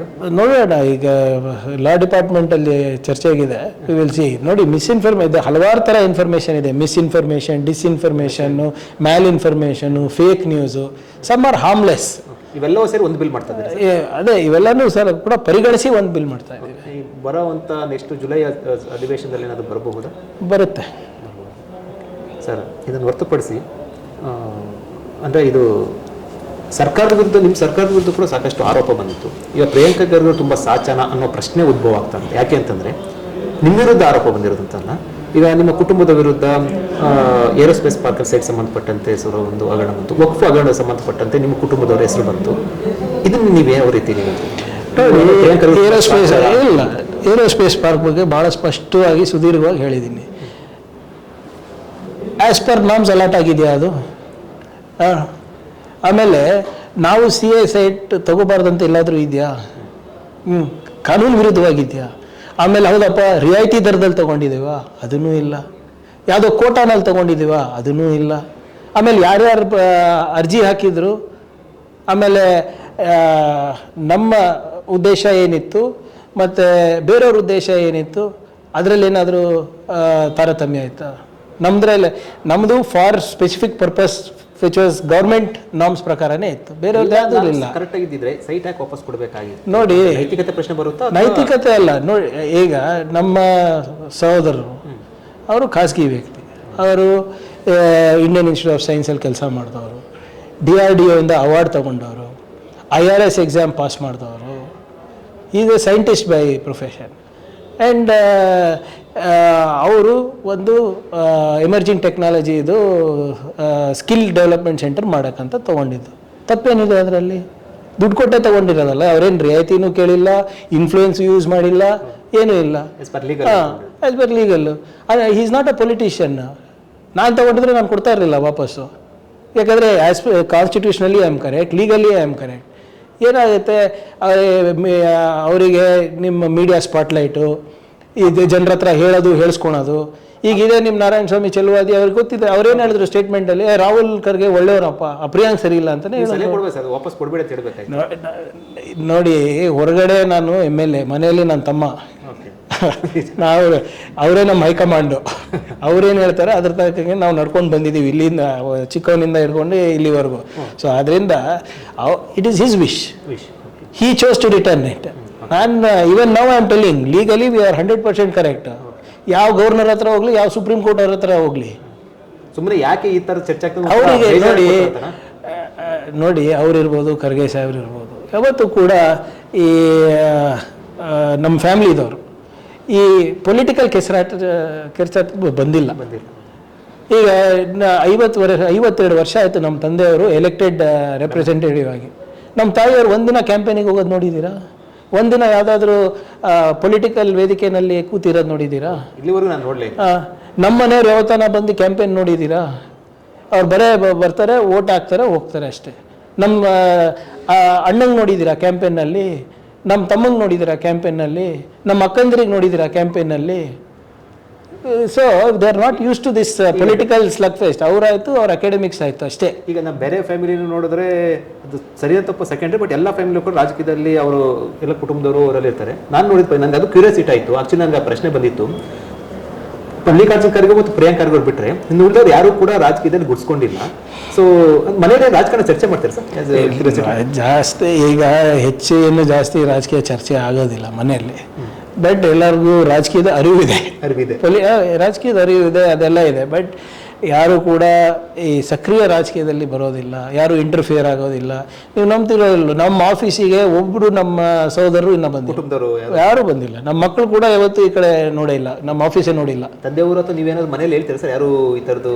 ನೋಡಿ, ನಮ್ಮ ತಾಯಿಯವರು ಭಾಳ ಸ್ಪಷ್ಟವಾಗಿ ಹೇಳ್ತಾರೆ, ನಮ್ಮ ಜವಾಬ್ದಾರಿ ಆಸ್ ಪೇರೆಂಟ್ಸ್, ಪೋಷಕರಾಗಿ ನಮ್ಗೆ ಆದಷ್ಟು ಒಳ್ಳೆ ಗುಣಮಟ್ಟವಾದಂಥ ಶಿಕ್ಷಣ ನಮ್ಮ ಮಕ್ಳಿಗೆ ಕೊಡಬೇಕು, ಅದು ನಮ್ಮ ಜವಾಬ್ದಾರಿ. ಆಮೇಲೆ ಅವ್ರ ಲೈಫ್ನಲ್ಲಿ ಪೊಲಿಟಿಕ್ಸಿಗೆ ಬರ್ತಾರ, ಇಂಡಸ್ಟ್ರಿಯಲಿಸ್ಟ್ ಆಗ್ತಾರ, ಎಜುಕೇಷನಿಸ್ಟ್ ಆಗ್ತಾರ, ಅಥವಾ ಸ್ಯಾಲ್ರಿ ಜಾಬಿಗೆ ಹೋಗ್ತಾರ, ಅದು ಅವ್ರಿಗೆ ಬಿಟ್ಟದ್ದು ವಿಚಾರ. ನಮ್ಮ ಕೆಲಸ ಏನು? ಎಜುಕೇಷನ್ ಕೊಡೋದು, ಕೊಟ್ಟಿದ್ದೀವಿ. ಆಮೇಲೆ ಅವ್ರ ವಿವೇಚನೆ, ರಾಜಕೀಯಕ್ಕೆ ಬರಬೇಕಂದ್ರೆ ಬರಲಿ. ಈಗ ನಮ್ಮ ತಾಯಿ ಬಯಸ್ತಾರೆ ಅಥವಾ ನಾನು ಬಯಸ್ತೀನಿ ಅಂದ ತಕ್ಷಣವೇ ನನ್ನ ಮಗಂಗೆ B.Pharm ಕೊಟ್ಟರೆ ಜನ ಹೋಗ್ಬೇಕಲ್ಲ ಸರ್. ನಾನು ನನ್ನ ಎಲೆಕ್ಷನ್ ಸೋತಿಲ್ವಾ? ಖರ್ಗೆ ಅವ್ರ ಮಗ ಅವಾಗಲೂ ಇದ್ನಲ್ಲ. ಈಗ ಎಲ್ಲನೂ ಇರ್ತದೆ. There is ultimately people decide and this thing. So ಅದಕ್ಕೆ ನಮ್ಮ ಕುಟುಂಬದಲ್ಲಿ ಎಲ್ಲರೂ ಅವ್ರವ್ರ ಕೆಲಸದಲ್ಲಿ ಖಾಸಗಿಯಾಗಿ ಇದ್ದಾರೆ. ನಾವೆಲ್ಲೂ ಕೂಡ ಪ್ರೈವೇಟ್, ನಾವೆಲ್ಲೂ ಕೂಡ ಇಲ್ಲಿವರೆಗೂ ಕೂಡ ನಿಮ್ಮ ಕುಟುಂಬದವ್ರು ನಿಮ್ಮನ್ನ ಮತ್ತೆ ತಂದೆಯವ್ರು ಬಿಟ್ಟರೆ ಉಳಿದ ಯಾರು ಕೂಡ ನಾವು ನೋಡೇ ಇಲ್ಲ. ನಾವು ಹೊರಗಡೆ ನೋಡಿದ್ರು ಬಿಡ್ತೀವಲ್ಲ ಬಿಡಿ, ದೇ ಡೋಂಟ್ ಇಂಡಲ್. ಸೊ ಅದಕ್ಕೆ ಈ ಪೊಲಿಟಿಕಲ್ ಸ್ಲಗ್ ಫೆಸ್ಟು, ಈ ರಾಜಕೀಯ ಕೆಸರಾಟದಲ್ಲೇ ಅವ್ರಿಗೆ ಇಷ್ಟ ಇಲ್ಲ. ಸೊ ಅದಕ್ಕೆ ಅವರು ನಮ್ಗೆ ಬೇಡಪ್ಪ, ನಾವೇನೋ ಒಳ್ಳೇದಾಗಲಿ ಅಂತ ನಾವು ಮಾಡೋಕ್ಕೆ ಹೋಗಿದ್ವಿ. ಇದು ಒಳ್ಳೇದಾಗಲ್ಲ ಅಂತ ಜನರಾಗಿದೆ. ಖರ್ಗೆ ಸಾಹೇಬ್ರಿಗೆ ಯಾಕೆ ಮುಜುಗರ ಮಾಡೋದು, ಪ್ರಿಯಾಂಕಿಗೆ ಯಾಕೆ ಮುಜುಗರ ಮಾಡೋದು ಅಂದ್ಬಿಟ್ಟು ಅವ್ರು ಬಿಟ್ಟರು ಅಷ್ಟೇ. ಈಗ ನಮ್ಮದು ಒಂದು ಸ್ಕೀಮ್ ಇದೆ, ಬಿಸ್ನೆಸ್ ಇನ್ಕ್ಯುಬೇಟರ್ ಸ್ಕೀಮ್ ಇದೆ IT ಕಂಪನಿಯಿಂದ. ಅಂದರೆ BBMPನಲ್ಲಿ ಹೋದರೆ ಬೆಂಗಳೂರು ಬಿಟ್ಟು ಯಾವ್ಯಾವ ಇಂಜಿನಿಯರಿಂಗ್ ಕಾಲೇಜಸ್ ಇದೆ ಅವರಿಗೆ ಅನುದಾನ ಕೊಡೋದು. ಆಲ್ಮೋಸ್ಟ್ 10 crores ಕೊಡ್ತೀವಿ. ಅದರಲ್ಲಿ ಕೆಲವು BJP ಕಾಲೇಜಸ್ಸು ಆಯ್ಕೆ ಆಗಿದೆ. ಅಂದರೆ ಅವ್ರು ಮಾಡೋದು ಸರಿನಾ ಅದು? ಬಟ್ ಅವ್ರಿಗೆ ಸಿಕ್ಕಿರೋದು ನ್ಯಾಯಯುತವಾಗಿ ಸಿಕ್ಕಿದೆ, ನಮ್ಮ ಇಲಾಖೆಯಿಂದನೇ ಸಿಕ್ಕಿರೋದು. ಈಗ ನಾನು ಅದಕ್ಕೆ ಪೊಲಿಟಿಕಲ್ ಇಶ್ಯೂ ಮಾಡ್ಬೋದಲ್ಲ? ಸೇಮ್ ಇದೇ ಪಾಲಿಸಿ ಕೂಡ ನಿಮ್ಮ ತಮ್ಮವ್ರ ಸೈಡ್ ಸಿಗ್ದ ಕೂಡ ಅದೇ ರೀತಿ ಲೀಗಲ್ಗೆ ಸಿಕ್ಕಿರುವಂಥದ್ದು. As simple as that. ಈಗ BJPಯ ವರಿಷ್ಠರ ಕಾಲೇಜಿಗೆ ಸರ್ಕಾರದ ಯೋಜನೆ ಹೋಗಿದೆ. There is nothing wrong in it. Legal ಆಗಿ ದೇವರ್ ಎಲ್ಲ ಕಂಪ್ಲೈ ಆಗಿತ್ತು. And experts found that it is the best college to pursue this ಅಂತ. ಸೊ ಅದಕ್ಕೆ ತಪ್ಪೇನಿಲ್ಲ, ನಾನು ಇಶ್ಯೂ ಮಾಡ್ಬೋದಲ್ಲ ಬೇಕಿದ್ರೆ. ಈಗ ನಿಮ್ಮದು ತಪ್ಪನ್ನೋದು ಅವ್ರದ್ದು ತಪ್ಪಾಗುತ್ತಲ್ವ? ಯಾವುದು? ಈಗ ನೀವು ತಗೊಂಡ ಸೈಟು ಎಥಿಕಲ್ ಆಗಿ ಅಥವಾ ನೀವು ತಪ್ಪನ್ನೋದಾದ್ರೆ BJP ಅವರು ರಾಜಕೀಯ ಮಾಡ್ತಾ ಇದ್ದಾರೆ ಸರ್. ನಮ್ದಾಗಿರ್ಬೋದು, ಟ್ರಸ್ಟ್ ವಿಷಯ ಆಗಿರ್ಬೋದು, ಏನು ಅವ್ರ ಟ್ರಸ್ಟ್ ಇಲ್ವಾ? ತೆಗೆದುಬಿಡಿ ಸರ್ ಪಟ್ಟಿ. ಈಗ ಯಾವ್ಯಾವ ಟ್ರಸ್ಟ್ಗಳಿವೆ, ಯಾರ್ಯಾರ್ದು ಎಷ್ಟಿದೆ, ಏನಿದೆ ಅಂತ. ಈಗ ಪ್ರಾಬ್ಲಮ್ ಏನಂದರೆ ನಾವು ಬುದ್ಧಿವಿಹಾರ ಕಟ್ಟಬಾರ್ದು, ನಾವು ಏನು ಸ್ಕಿಲ್ ಡೆವಲಪ್ಮೆಂಟ್ ಮಾಡಬಾರ್ದು, ಬಿಸ್ನೆಸ್ ಮಾಡಬಾರ್ದು. ಇವರು ವಿದೇಶದಲ್ಲಿ ಬಂಡವಾಳ ಹಾಕೋಬೋದು. ಯಾಕೆ ಸರ್ ವಿದೇಶ ಬಂಡವಾಳ? ಕೇಳಿ, ಎಲ್ಲರೂ ನಿಮ್ಗೆ ಹೇಳಿದಾರಲ್ಲ, ದುಬೈಗೆ ಹೋಗಿ ಬರ್ತಾರೆ, ಮೊರೇಷಿಯಸ್ಸಿಗೆ ಹೋಗಿ ಬರ್ತಾರೆ. ಈಗ ನಿಮ್ಮ ವಿದೇಶದ ಬಂಡವಾಳ ನಿಮ್ಗೆ ಗೊತ್ತಿದೆಯಾ? ವಿದೇಶದಲ್ಲಿ ನನಗೆ ಗೊತ್ತಿಲ್ಲ ಸರ್. ವಿದೇಶದಲ್ಲಿ ನಿಮ್ದು ಬಂಡವಾಳ ಇದ್ರೆ there is nothing wrong if it is legal. ನಾವು ಹೋಗಿದೆ ಕಾಲೇಜಿಗೆ ಅಂತ, ಯಾವ ಕಾಲೇಜ್ ಹೇಳ್ಬೋದಾ? ಅದೇನು RTIನಲ್ಲಿ ಎಲ್ಲ ಸಿಗ್ತದೆ, ಸುಮ್ಮನೆ ನಮ್ಮ ಬಾಯಿಂದ ಯಾಕೆ ಹೇಳ್ತೀರಾ? It's not, I mean it is what ever is happened is legal. ನಾನು ಅದನ್ನು ಇಶ್ಯೂ ಮಾಡ್ತಾ ಇಲ್ಲ. ಇದೇ BJP ಅವರಿಗೆ ಕೊಟ್ಟಿದ್ರೆ ಮಾಡ್ತಾ ಇದ್ರು. ನಿಮ್ಮ IT ಇಲಾಖೆಯಿಂದ ಹೋಗಿರುವಂಥದ್ದು ಸರ್ ಈಗ ಎಷ್ಟೊಂದು ಶಾಲೆಗಳು ಕಾಲೇಜ್ಗಳು ಎಲ್ಲ ಪಕ್ಷದವರು ನಡೆಸ್ತಾರೆ, ಸರ್ಕಾರದ ಸವಲತ್ತು ತಗೋತಾರಲ್ವ. ಪ್ರಾಬ್ಲಮ್ ಏನಂದರೆ ನಾವು ತಗೋಬಾರ್ದು ಅಷ್ಟೇ. ಸರ್ ಇದು ಮುಗಿಸೋಕ್ಕಿಂತ ಮುಂಚೆ ಒಂದು ತಂದೆಯವರು ನಾವು ಮೊನ್ನೆ ಗೃಹ ಇಲಾಖೆ ಸಂಬಂಧಪಟ್ಟ ಒಂದಷ್ಟು ಇನ್ಸಿಡೆಂಟ್ಸು ಇವೆಲ್ಲ ಆದಾಗ ಮೊದಲು ದಕ್ಷ ಸಚಿವರು ಯಾರು ಅಂತ ಬಂದಾಗ ಖರ್ಗೆ ಅವ್ರ ಹೆಸರು ಮಲ್ಲಿಕಾರ್ಜುನ ಖರ್ಗೆ ಅವರು ಬಂದರು. ಅಂದರೆ ನಾನು ಈ ಸರ್ಕಾರದಲ್ಲಿ ಇದ್ದಾರೆ ಹಿಂದಿನ ಸರ್ಕಾರ ಎಲ್ಲ ನೋಡಿದಾಗ ಒಂದಷ್ಟು ಕಠಿಣ ಸಂದರ್ಭ ಎದುರಾದಾಗ ಮಲ್ಲಿಕಾರ್ಜುನ ಖರ್ಗೆ ಅಂತವರು ಇರಬೇಕಾಯ್ತು ಗೃಹ ಸಚಿವರಾಗಿ ಅಂತ ಆ ರೀತಿ ಭಾವನೆ ಒಂದಷ್ಟು ಚರ್ಚೆ ಆಗ್ತು. ಸೊ ನಮ್ಮಲ್ಲಿ ಕೂಡ ಚರ್ಚೆ ನೋಡಿ, ಆ ಸಂದರ್ಭಗಳೇ ಬೇರೆ ಐತೆ, ಇವಾಗಿನ ಸಂದರ್ಭ ಬೇರೆ ಇತ್ತು. ಅವಾಗ ಖರ್ಗೆ ಸಾಹೇಬ್ರು ಗೃಹ ಸಚಿವರಿದ್ದಾಗ ನೀವು ಹೇಳ್ದಂಗೆ ಸಾಕಷ್ಟು ದೊಡ್ಡ ದೊಡ್ಡ ಕಾವೇರಿ ಗಲಾಟೆ ಬಂತಿದ್ದು, ವೀರಪ್ಪನ್ನು ಮತ್ತು ತೇಲ್ಗಿ ಸ್ಕ್ಯಾಮು ಇವೆಲ್ಲನೂ ಕೂಡ ಅಂದರೆ ನೇರವಾಗಿ ರಾಜ್ಯ ಸರ್ಕಾರಕ್ಕೆ ಸಂಬಂಧ ಇಲ್ಲ ಅಂದ್ರೂ ಕೂಡ ನಿಭಾಯಿಸಬೇಕಾಗಿದ್ದು ಇವರೇ ಇತ್ತು ಸಾಕಷ್ಟು. ಬಟ್ ಅವಾಗಿನ ಸಿಚುವೇಶನ್ನೇ ಬೇರೆ ಇತ್ತು. ಅವಾಗ ಸಂಪೂರ್ಣ ಬೆಂಬಲ SM ಕೃಷ್ಣ ಸಾಹೇಬ್ರದಿತ್ತು, ಫ್ರೀಡಮ್ ಇತ್ತು, ಎಲ್ಲ ಮಾಡಿದ್ವಿ. ಇವಾಗಿನ ಗೃಹ ಸಚಿವರು ಎಲ್ಲಾನು ಫ್ರೀಡಮು ಇದೆ, ಬಟ್ ಇವಾಗ ವಾತಾವರಣನೇ ಬೇರೆ ಅಲ್ಲ. ನನ್ನ ಪ್ರಶ್ನೆ ಅದು ಜೊತೆಲಿ ಇಂಥ ಮಲ್ಲಿಕಾರ್ಜುನ ಖರ್ಗೆ ಅವರು ಒಂದು ಬಾರಿ ರಾಜ್ಯದ ಮುಖ್ಯಮಂತ್ರಿಯಾಗಿ ಇದ್ರೆ ಹೆಂಗಿರುತ್ತೆ ಅನ್ನುವಂಥದ್ದು ಚರ್ಚೆ ಆಗ್ತಾ ಇರುವಂಥದ್ದು. ಅದು ತೀರ್ಮಾನ ನೋಡಿ, ಯಾರು ಮುಖ್ಯಮಂತ್ರಿ ಆಗಬೇಕು ಯಾರು ಆಗಬಾರ್ದು ತೀರ್ಮಾನ ಹೈಕಮಾಂಡು ಮತ್ತು CLP ಮಾಡ್ತಾರೆ. ನೀವು ಹೇಳ್ದಂಗೆ ಖರ್ಗೆ ಸಾಹೇಬ್ರದ್ದು ಅಡ್ಮಿನಿಸ್ಟ್ರೇಷನ್ ಬಗ್ಗೆ ಅವರು ರೆವಿನ್ಯೂ ಇದ್ದಾಗಿರ್ಬೋದು, ಮೇಜರ್ ಇರಿಗೇಷನ್ ಇದ್ದಾಗಿರ್ಬೋದು, ಗೃಹ ಸಚಿವರಾಗಿದ್ದಾಗಿರ್ಬೋದು, ಲೇಬರ್ ಮಿನಿಸ್ಟರ್ ಆಗಿರ್ಬೋದು, ಎಲ್ಲರೂ ಈಸ್ ಅ ಗ್ರೇಟ್ ಅಡ್ಮಿನಿಸ್ಟ್ರೇಟರ್ ಅಂತಲೇ ಹೇಳ್ತಾರೆ. ಇನ್ನು ಒಬ್ಬರು ಭಾಳ ಸೀನಿಯರ್ ಎಡಿಟರ್ ಒಂದು ಸರಿ ನನಗೆ ಡೆಲ್ಲಿನಲ್ಲಿ ಹೇಳಿದ್ರು, Priyank probably mister Kharge is the best CM Karnataka did not have ಅಂತ ನನಗೆ ಹೇಳಿದೆ. ಬಟ್ ಸಂದರ್ಭ, ಸನ್ನಿವೇಶ, ಸಂಖ್ಯಾಬಲ ಇವೆಲ್ಲನೂ ಬೇಕಾಗ್ತದೆ. ಇದ್ರ ಬಗ್ಗೆ ಖರ್ಗೆ ಸಾಹೇಬ್ರಿಗೂ ಕೊರಗಿಲ್ಲ, ಏನೂ ಇಲ್ಲ. ಏಕೆಂದರೆ ನೋಡಿ, ಒಂದು ಸ್ಥಾನ ಏನಿರ್ತದೆ ಎಲ್ಲರೂ ಬಯಸ್ತಿರ್ಬೋದು, ಆದರೆ ಅದಕ್ಕೆ ಸಂದರ್ಭ ಬರಬೇಕು. ನಾನು ಹೇಳ್ದಂಗೆ ಸಂಖ್ಯಾಬಲ ಇರಬೇಕು. ಈಗ ನೋಡಿ, ಈಗ ನಮ್ಮ ಕರ್ನಾಟಕ ಜನರ ಆಶೀರ್ವಾದ ಎಷ್ಟು ಪವರ್ಫುಲ್ ಇದೆ ಅಂದರೆ ಇವತ್ತು AICC ಅಧ್ಯಕ್ಷರಾಗಿದ್ದಾರೆ. ಹೌದು, CM ಆಗಳು ಆಯ್ಕೆ ಮಾಡ್ತಾ ಇದ್ದಾರೆ ಸಾಹೇಬರು. ಆಯ್ಕೆ ಮಾಡ್ತಾರೆ. ಆಮೇಲೆ ಇಷ್ಟು ದೊಡ್ಡ ನಮಗೆ ಸ್ಥಾನಮಾನ ನಮ್ಮ ಪಕ್ಷ ಕೊಟ್ಟಾಗ, ನಮ್ಮ ಜನರು ಕೊಟ್ಟಾಗ, ನಾವು ಯಾವುದು ಬಿಟ್ಟೋಗಿದೆ ಅದನ್ನು ನಾವು ಚಿಂತೆ ಮಾಡಬೇಕಾ, ಏನು ಯಾವುದನ್ನು ನಮಗೆ ಕೊಟ್ಟಿದ್ದಾರೆ ಅದ್ರ ಬಗ್ಗೆ ನಾವು ಖುಷಿಪಟ್ಟು ಜನರಿಗೆ ನಾವು ಚಿರಋಣಿ ಆಗಬೇಕಾ? ಸರ್, ಇದು ವಿವಾದ ಅಲ್ಲ ಅಥವಾ ಅಭಿಪ್ರಾಯ ಎಲ್ಲ ಯಾವುದಲ್ಲ. ಪ್ರಿಯಾಂಕರ್ಗೆ ಸಚಿವರು ಅಲ್ಲ, ಒಬ್ಬ ಮಗನಾಗಿ ಅಥವಾ ಖರ್ಗೆವನ್ನು ಮಲ್ಲಿಕಾರ್ಜುನ ಖರ್ಗೆ ಸಾಹೇಬನ್ನು ನೋಡಿದ ರೀತಿಯಲ್ಲಿ ನೋಡೋದಾದ್ರೆ ನಿಮ್ಗೆ ಅನ್ಸರು ಸರ್ ಒಂದ್ಸರಿ ರಾಜ್ಯದ ಮುಖ್ಯಮಂತ್ರಿ ಅಂದ್ರೆ ನಾನು ಈಗ ಮತ್ತೊಂದು ಮಗದೊಂದು ಬಾರಿ ಮುಖ್ಯಮಂತ್ರಿ ಆಗಬೇಕು ಮಲ್ಲಿಕಾರ್ಜುನ ಖರ್ಗೆ ಅವರು ಅಂತ ಅನ್ಸಲ್ಲ? ನೋಡಿ, ನೀವು ಹೇಳ್ದಂಗೆ ನಾವು ಏನೇ ಯೋಚನೆ ಮಾಡಿದ್ರು ಕೂಡ ಲಾಜಿಕಲ್ಲ ಯೋಚನೆ ಮಾಡಬೇಕಲ್ಲ. ಕನಸು ಕಾಣೋಕ್ಕೇನಿದೆ, ಏನಾದರೂ ಕಾಣ್ಬೋದು ಕನಸು. ಆದರೆ ಫ್ಯಾಕ್ಟ್ಸ್ ಏನಿದೆ, ರಿಯಾಲಿಟಿ ಏನಿದೆ, ಈಗ ಎಷ್ಟೊಂದು ಜನ ಈಗ ಹಿಂದಿನ MP ಎಲೆಕ್ಷನ್ನಲ್ಲಿ ಅರೆ ಇನ್ನೂ ಒಂದು 25-30 ಸೀಟ್ ಬಂದುಬಿಟ್ಟಿದ್ರೆ ಖರ್ಗೆ ಸಾಹೇಬ್ ಪ್ರಧಾನಮಂತ್ರಿ ಆಗ್ತಾಯಿದ್ರು ಅಂತ.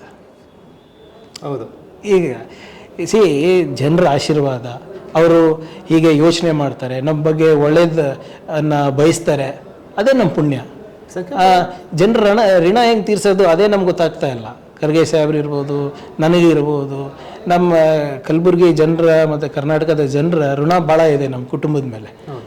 ಅದು ನಾವು ಯಾವುದೇ ಹುದ್ದೆ ಕೊಟ್ಟರು ಅದಕ್ಕೆ 100% ನಾವು ಜಸ್ಟಿಸ್ ಕೊಡೋದ್ರಲ್ಲಿ ನಾವು ನಮ್ಮ ಗಮನ ಇರಬೇಕಾದ ಹೊರತು ಯಾವುದು ನಮಗೆ ಕೈ ಬಿಟ್ಟು ಹೋಗಿದೆ ಅದ್ರ ಬಗ್ಗೆ ನಾವು ಯೋಚನೆ ಮಾಡೋದ್ರಲ್ಲಿ ಇದು ಇಲ್ಲ. ಅದಕ್ಕೆ ಖರ್ಗೆ ಸಾಹೇಬ್ರು ಇರ್ಬೋದು, ನಾವಿರ್ಬೋದು, ಬುದ್ಧನ ಮಾತನ್ನು ನಾವು ನಂಬ್ತೀವಿ, ಬಸವಣ್ಣನ ಮಾತನ್ನು ನಂಬ್ತೀವಿ. ಕಾಯಕವೇ ಕೈಲಾಸ ಇರ್ಬೋದು, ನೀವು ಕೆಲಸ ಮಾಡಿ ಫಲ ಅದ್ರ ಪಾಡಿಗೆ ಅದು ಬರುತ್ತೆ ಅಂತ ಅಷ್ಟೇ ನಂಬಿಕೆ. ಒಂದಲ್ಲ ಒಂದಿನ ಅದೇ ಹೇಳ್ತಾರೆ, ಕೆಲಸ ಮಾಡಬೇಕು ಅದ್ರ ತಕ್ಕಂಗೆ. ಖರ್ಗೆ ಸಾಹೇಬ್ರು ನೀವು ಹೇಳ್ದಂಗೆ ಕೆಲಸ ಮಾಡಿದವರಿದ್ದಾರೆ. ಒಂದೊಂದು ಸರಿ ಸಿಗುತ್ತೆ, ಒಂದೊಂದು ಸರಿ ಸಿಗೋದಿಲ್ಲ. ಆದರೆ ಇವಾಗ ನೀವೇ ಹೇಳಿ, ನಿಮ್ಗೆ ಹೆಮ್ಮೆ ಅಲ್ವಾ ನಮ್ಮ ಒಬ್ಬ ಕನ್ನಡಿಗ AICC ಅಧ್ಯಕ್ಷರಾಗಿರೋದು ಅಂತ? ಮತ್ತೆ ಗಾಂಧೀಜಿ ಕೂತಿರುವಂತ ಜಾಗ, ನೆಹರು ಅವರು ಕೂತಿರುವಂತ ಜಾಗ, ಯಾರೇ ಉನ್ನತ ಸ್ಥಾನಕ್ಕೆ ಕೂಡ ಅದು ಬಹಳ ಹೆಮ್ಮೆ ಇರುತ್ತೆ. ಈಗ ಸುಭಾಷ್ ಚಂದ್ರ ಬೋಸ್ ಅಂತ ಕೂತಿರುವಂತ ಜಾಗ, ಅದೇ ಹೆಮ್ಮೆ ಆಯ್ತು. ದಲಿತ ನಾಯಕರು ಅಂತ ಹೇಳ್ತಾ ಇಲ್ಲ, ಒಬ್ಬ ಸ್ಟ್ರಾಂಗ್ ಲೀಡರು, ಒಬ್ಬ ಕೆಪಬಲ್ ಲೀಡರು ರಾಜ್ಯ CM ಮಾತ್ರ ತಪ್ಪೇನು ಅಂದ್ರೆ ನಾನು ಈಗ ಅಂತ ಹೇಳ್ತಾ ಇಲ್ಲ, ತಪ್ಪೇನು? ಅದು ಆ ರೀತಿ ಆಸೆ ಪಡುವಂಥದ್ದು ತಪ್ಪಾ ಹಾಗಾದ್ರೆ? ನೋಡಿ, ಆಸೆ ಇರ್ಬೋದು, ನಿರಾಸೆ ಇರ್ಬೋದು, ನಮ್ಮ ಕೈನಲ್ಲಿ ಇರಲ್ಲ ಅಲ್ಲ. ನಾನು ಹೇಳಿದ್ನಲ್ಲ, ಕನಸು ಕಾಣೋಕ್ಕೆ ಏನು ಲಿಮಿಟ್ ಇದೆಯಾ? ಲಿಮಿಟ್ ಇಲ್ಲ. ಆದರೆ what is practical we have to do ಅಲ್ಲ. ರಾಜ್ಯಕ್ಕೆ ಮರಳುವಂತ ಪ್ರಶ್ನೆ ಇಲ್ಲ ಮಲ್ಲಿಕಾರ್ಜುನ್ ಖರ್ಗೆ ಅವರು ಬಹಳ ಚರ್ಚೆ. ನೋಡಿ, ಅದು ರಾಜ್ಯಕ್ಕೆ ರಾಜಕಾರಣಕ್ಕೆ ವಾಪಸ್ ಬರೋದು ಬಿಡೋದು ಇವಾಗ ಖರ್ಗೆ ಸಾಹೇಬ್ರದು ಡಿಸಿಷನ್. ಅದು ಅವರು ಇವಾಗ 80 ದಾಟಿದ್ದಾರೆ. ಅವರ ಸೇವೆ ಪಕ್ಷಕ್ಕೆ ಅಪಾರವಾದಿದೆ ಅಂತ ಸೋನಿಯಾ ಗಾಂಧಿಯವರು ಒಪ್ತಾರೆ, ರಾಹುಲ್ ಗಾಂಧಿಯವರು ಒಪ್ತಾರೆ, ಪಕ್ಷದ ಎಲ್ಲ ವರಿಷ್ಠರು ಒಪ್ತಾರೆ. ಅವರಿಗೆ ಎಷ್ಟು ಫ್ರೀಡಮ್ ಕೊಟ್ಟಿದ್ದಾರೆ ಅಂದರೆ ಪಕ್ಷದಲ್ಲಿ, he will take a decision when he wants to take a decision on what he wants to do about his future. ಅದು ವೆರಿ ಕ್ಲಿಯರ್ ಆಗಿ ಸಾಹೇಬ್ರಿಗೆ ಯಾರು ತಿಳಿಸ್ಬೇಕೋ ತಿಳಿಸಿದ್ದಾರೆ. ಆ್ಯಂಡ್ ಸಾಹೇಬ್, ನಾನು ಹೇಳ್ದಂಗೆ, ನೀವು ಸಾಹೇಬ್ರ ಭಾಷಣ ಕೇಳಿದ್ರು ಇಲ್ಲ, ಈ ಕಲಬುರ್ಗಿನಲ್ಲಿರ್ಬೋದು, ಬೇರೆ ಕಡೆ ಇರ್ಬೋದು, ಅವ್ರ ಕೊನೆ ಉಸಿರು ತನಕ ಈ ಕೋಮವಾದಿ ಏನು ವಿಚಾರಗಳ ವಿರುದ್ಧ ಸಂವಿಧಾನ ಉಳಿಸ್ಲಿಕ್ಕೆ ಅವ್ರ ಪ್ರಾಮಾಣಿಕ ಪ್ರಯತ್ನ ಇರುತ್ತೆ. ಯಾವ ಹುದ್ದೆ ಇರಲಿ ಬಿಡಲಿ ಅಂತ ಭಾಳ ಸ್ಪಷ್ಟವಾಗಿ ಹೇಳಿದ್ದಾರೆ. ಸಿದ್ದರಾಮಯ್ಯ ಸಾಹೇಬ್ರ ಮುಂದೆ ಹೇಳಿದ್ದಾರೆ, ರಾಹುಲ್ ಗಾಂಧಿ ಅವರಿದ್ದಾಗ ಹೇಳಿದ್ದಾರೆ, ನೀವು ರಾಜಕೀಯದಿಂದ ನಿವೃತ್ತಿ ಆಗಂಗಿದ್ರೆ ಆಗಿ, ತೊಂದರೆ ಇಲ್ಲ, ನನಗೆ ಯಾವ ಹುದ್ದೆ, ನಾನು AICC ಅಧ್ಯಕ್ಷರು ಇವತ್ತು ಇರ್ತೀನಿ, ನಾಳೆ ಇರೋದಿಲ್ಲ, ಆದರೆ ನನ್ನ ಜವಾಬ್ದಾರಿ ನನ್ನ ಕೊನೆ ಉಸಿರು ತನಕ ಸಂವಿಧಾನವನ್ನು ರಕ್ಷಣೆ ಮಾಡೋದು, ಅದನ್ನು ನಾನು ಮಾಡ್ತೀನಿ. ಖರ್ಗೆ ಅವರು ನಿಮಗೆ ಏನಾದರೂ ಕೂಡ ಸಲಹೆ ಏನಾದರೂ ಕೊಡ್ತಾರೆ ಸರ್? ರಾಜಕಾರಣ ಅಂದರೆ ನಿಮ್ಮ ರಾಜಕೀಯವಾಗಿ ಸಂಬಂಧಪಟ್ಟಂತೆ ಏನಾದರೂ ಕೂಡ ಸಹಜವಾಗಿ ಏನಾದರೂ ಕೂಡ ಒಂದು ಬುದ್ಧಿ ಮಾತು ಸಲಹೆ ಏನಾದರೂ ಕೊಟ್ಟಿದ್ದಿದೆ? ನಾವು ಯೂಶ್ವಲಿ ಸಾಹೇಬ್ರು ಜಾಸ್ತಿ ಸಲಹೆ ಕೊಡಲ್ಲ. ಅವರು ಅವ್ರದ್ದು ಒಂದು ಒಳ್ಳೆಯ ವಿಚಾರ ಏನಂದರೆ, ನೀವು ಪ್ರಾಕ್ಟಿಕಲ್ಲಾಗಿ ನೀವು ಮಾಡಿದ್ರೆ ನಿಮಗೆ ಅನುಭವ ಆಗುತ್ತೆ, ಎಡುವಿದ್ರೆ ಒಂದು ಪಾಠ ಸಿಗುತ್ತೆ. ಮುಂಚೆ ನಾವು MLA ಇರ್ಬೋದು ಅಥವಾ ಸಂಘಟನೆಯಲ್ಲಿ ಇರ್ಬೋದು ಕೂಡ ಯಾವತ್ತೂ ಕೂಡ ಸಾಹೇಬ್ರು ಯಾವತ್ತೂ ರೆಕಮೆಂಡೇಶನ್ ಮಾಡಿ ಅಥವಾ ಯಾರಿಗಾನ ಹೇಳಿ ಏನೂ ಮಾಡಿಸಿಲ್ಲ. ಅಥವಾ ಅವರು ಈಗ ನಾನು ಫಸ್ಟ್ ಟೈಮ್ MLA ಆದಾಗ ಯಾರಿಗೆ ಮಂತ್ರಿಗೆ ಫೋನ್ ಮಾಡಿ, ನೋಡಪ್ಪ ನಮ್ಮ ಮಗ ಬರ್ತಾ ಇದ್ದಾನೆ, ಇದು ಮಾಡಿಕೊಡಿ ಅಂತ ಯಾವತ್ತು ಹೋಗಿ ನಾವೇ ಕೂತಿ ಕಾಯ್ದು ನಾವು ಕೆಲಸ ಮಾಡಿಸ್ಕೊತಿದ್ವಿ. ಅಧಿಕಾರಿಗಳ ಹತ್ರ ಇರ್ಬೋದು. ಈಗ ನಾವೇ ಸರ್, ಖರ್ಗೆ ಸಾಹೇಬ್ರು ಇಷ್ಟು ಸರಿ ಮಂತ್ರಿ ಇದ್ರಲ್ಲ, ಯಾವತ್ತು ನಾನೇ ಅವ್ರ ಚೇಂಬರಿಗೆ ಹೋಗಿಲ್ಲ. When he was in Karnataka, railway minister ಇದ್ದಾಗ 2 ಸರಿ ಹೋಗಿದ್ದೆ ಅವ್ರಿಗೆ ಪಿಕಪ್ ಮಾಡೋಕ್ಕೆ, ಲೇಬರ್ ಮಿನಿಸ್ಟರ್ ಇದ್ದಾಗ 1 ಸರಿ ಹೋಗಿದ್ದೆ. ಅದು ಬಿಟ್ಟು ಆ ಪ್ರವೃತ್ತಿನೇ ಬೆಳೆಸಿಲ್ಲ ಸಾಹೇಬರು. ನಿಮ್ಮ ಮೇಲೆ ಪಕ್ಷದಲ್ಲಿ ನನಗೆ ಗೊತ್ತಿಲ್ಲ ಅದು. ಅಂದರೆ ಖರ್ಗೆ ಅವ್ರ ತಂದೆಯವ್ರ ಖರ್ಗೆ ಅವರು AICC Mallikarjun Kharge sir AICC ಅಧ್ಯಕ್ಷ ಆಗಿದ್ದಲ್ಲಿ ಒಂದಷ್ಟು ಪವರ್ಫುಲ್ ಇರುವಂಥದ್ದು ಪ್ರಿಯಾಂಕಾ ಖರ್ಗೆ ಅವರು. ಈಗ ನೀವೇ ನಿಮ್ಮ ಪ್ರಶ್ನೆ ನಿಮಗೆ ವಾಪಸ್ ಕೇಳ್ತೀನಿ ನಾನು. ನೀವು ಯಾವತ್ತು ಹೇಳಿದ್ರಿ, ಆವಾಗಲೇ ಕೇಳಿದ್ರಿ, ಸಾಮರ್ಥ್ಯ ಇಲ್ವಾ ಆಗಲಿಕ್ಕೆ, ಅಥವಾ ಜ್ಞಾನದ ಕೊರತೆ ಇದೆಯಾ, ಅಥವಾ ಅನುಭವ ಇಲ್ವಾ? ನೀವೇ ತಾನೇ ಕೇಳಿದ್ದೆ ಅವಾಗ. So I ineligible for anything that I have got till now. ಸಂಘಟನೆಯಲ್ಲಿ ಕೆಲಸ ಮಾಡಿಲ್ವಾ ನಾನು? NSUಯಿಂದ ಬಂದಿದ್ದೀನಿ, ಯೂತ್ ಕಾಂಗ್ರೆಸ್ಸಿಂದ ಎಲೆಕ್ಟ್ ಆಗಿದೆ. ಐ ಲಾಸ್ಟ್ ನನ್ನ ಯೂತ್ ಕಾಂಗ್ರೆಸ್ ಎಲೆಕ್ಷನ್ನು, ನಾನು ರಿಜ್ವಾನ್ ನಿಂತಿದ್ವಿ, ನಾನು ಉಪಾಧ್ಯಕ್ಷ, ಅವ್ರ ಅಧ್ಯಕ್ಷ. ಅವ್ರ ಅಂಡರ್ ಕೆಲಸ ಮಾಡಿಲ್ವ ನಾನು? ದಿನೇಶ್ ಅವ್ರ ಅಂಡರ್ ಕೆಲಸ ಮಾಡಿದ್ದೀನಿ, ಕೃಷ್ಣ ಬೈರೇಗೌಡರ ಅಂಡರ್ ಕೆಲಸ ಮಾಡಿದ್ದೀನಿ, ರಿಜ್ವಾನ್ ಅವ್ರ ಅಂಡರ್ ಕೆಲಸ ಮಾಡಿದ್ದೀನಿ. ಅದಾದಮೇಲೆ KPCCಗೆ ಬಂದೆ. ಅದಾದಮೇಲೆ ಐ ವಾಸ್ ಓನ್ಲಿ ಮೆಂಬರ್. ಅದಾದಮೇಲೆ ನನಗೆ ಮೀಡಿಯಾ ಹೆಡ್ ಅಂತ ಕೊಟ್ಟರು, ಸೋಷಿಯಲ್ ಮೀಡಿಯಾ ಹೆಡ್ಡು ಮತ್ತು ಮೀಡಿಯಾ ಹೆಡ್ ಅಂತ DK ಶಿವಕುಮಾರ್ ಸಾಹೇಬ್ರು ಕೊಟ್ಟರು. ಕೆಲಸ ಮಾಡಿಲ್ವ ಅವಾಗ? ರಾಯಚೂರು ಉಸ್ತುವಾರಿ ಹಾಕಿದ್ರು, ಉತ್ತರ ಕರ್ನಾಟಕ ಉಸ್ತುವಾರಿ ಹಾಕಿದ್ರು NSUನಲ್ಲಿ. ಅವಾಗೆಲ್ಲ ಎಲ್ಲ ಕಡೆ ಓಡಾಡ್ಬಿಟ್ಟೆ ಸಂಘಟನೆಯಿಂದ ಬಂದೆ. ಆಮೇಲೆ ನಮ್ಗೆ ಟಿಕೆಟ್ ಸಿಕ್ತು. ಯಾರೂ ಬೇಡ ಅಂದಿದ್ದಕ್ಕೆ ಬೈ ಎಲೆಕ್ಷನ್ಸ್ ಇಲ್ಲಿ. By election when we R not in power, ಜನರು ಅದು ಕನ್ವೀನಿಯೆಂಟಾಗಿ ಮರ್ತೋಗ್ತಾರೆ. ಅವಾಗ ನಾನು ಸೋತಿದ್ದು ಹಾರ್ಡ್ಲಿ 800 ವೋಟ್ ಈ ಕಡೆ ಬಂದುಬಿಟ್ಟಿದ್ರೆ ನಾನು ಫಸ್ಟ್ ಟೈಮ್ MLA ಅವಾಗೇ ಆಗ್ತಾಯಿದ್ದೆ. ಮಾರ್ಜಿನಲ್ ವೋಟಲ್ಲಿ ಸೋತೆ. ಸೊ ಆಮೇಲೆ ಪಕ್ಷದ ಬಗ್ಗೆ ಇರ್ಬೋದು, ಪಕ್ಷದ ಸಿದ್ಧಾಂತದ ಬಗ್ಗೆ ಇರ್ಬೋದು, ಸಂವಿಧಾನದ ಬಗ್ಗೆ ಇರ್ಬೋದು, ವೋಕಲ್ ಆಗಿದ್ದೀವಿ. We are defending our ideology, we are defending our cadres for whatever it is. ನಾವು ಏನು ಮುಚ್ಚುಮರೆ ಏನಿಲ್ಲ, ಸುಳ್ಳು ಹೇಳೋದಿಲ್ಲ, ಇದ್ದಂಗೆ ಹೇಳಿ. ಹೌದು, ಸ್ವಲ್ಪ ನಾವು ಮಾತಾಡೋ ರೀತಿ ಸರಿ ಇರದೇ ಇರ್ಬೋದು, ಸ್ವಲ್ಪ ನೇರವಾಗಿ ಮಾತಾಡ್ತೀವಿ ಅಂದರೆ ಜನರಿಗೆ ಖಾರ ಅನಿಸ್ಬೋದು, ಆದರೆ ಮನಸ್ಸಿನಲ್ಲಿ ಏನೂ ಇಲ್ಲ, ಇದ್ದಂಗಿದೆ. ಸೊ ನಾವು ಏನೇ ಇದ್ರೂ ಕೂಡ ಪ್ರಾಮಾಣಿಕವಾಗಿ ನಮ್ಮದು ಕೆಲಸ ಪಕ್ಷಕ್ಕಿದೆ, ನಮ್ಮ ಜನರಿಗಿದೆ. ನಾನು ಹೇಳ್ದಂಗೆ ಭಾಳ ದೊಡ್ಡ ಋಣ ಇದೆ ನಮ್ಮ ಕುಟುಂಬದ ಮೇಲೆ ಜನರದು. ಅದು ನಾನಲ್ಲ, ನಮ್ಮ ಮರಿ ಮೊಮ್ಮಕ್ಕಳು ಬಂದರೂ ಕೂಡ ಅದನ್ನು ತೀರ್ಸೋಕ್ಕಾಗಲ್ಲ. ಅಷ್ಟು ಗೌರವ, ಅಷ್ಟು ಮರ್ಯಾದೆ, ಅಷ್ಟು ಸ್ಥಾನಮಾನ ನಮಗೆ, ನಮ್ಮ ಕುಟುಂಬಕ್ಕೆ, ನನಗೆ ಕೊಟ್ಟಿದ್ದಾರೆ ಜನ. ಹೆಚ್ಚಿನ ಸುದ್ದಿ ಅಪ್ಡೇಟ್ಗೆ ಈಗಲೇ ದ ಫೆಡರಲ್ ಕರ್ನಾಟಕ ಯೂಟ್ಯೂಬ್ ಪೇಜನ್ನು ಸಬ್ಸ್ಕ್ರೈಬ್ ಮಾಡಿ.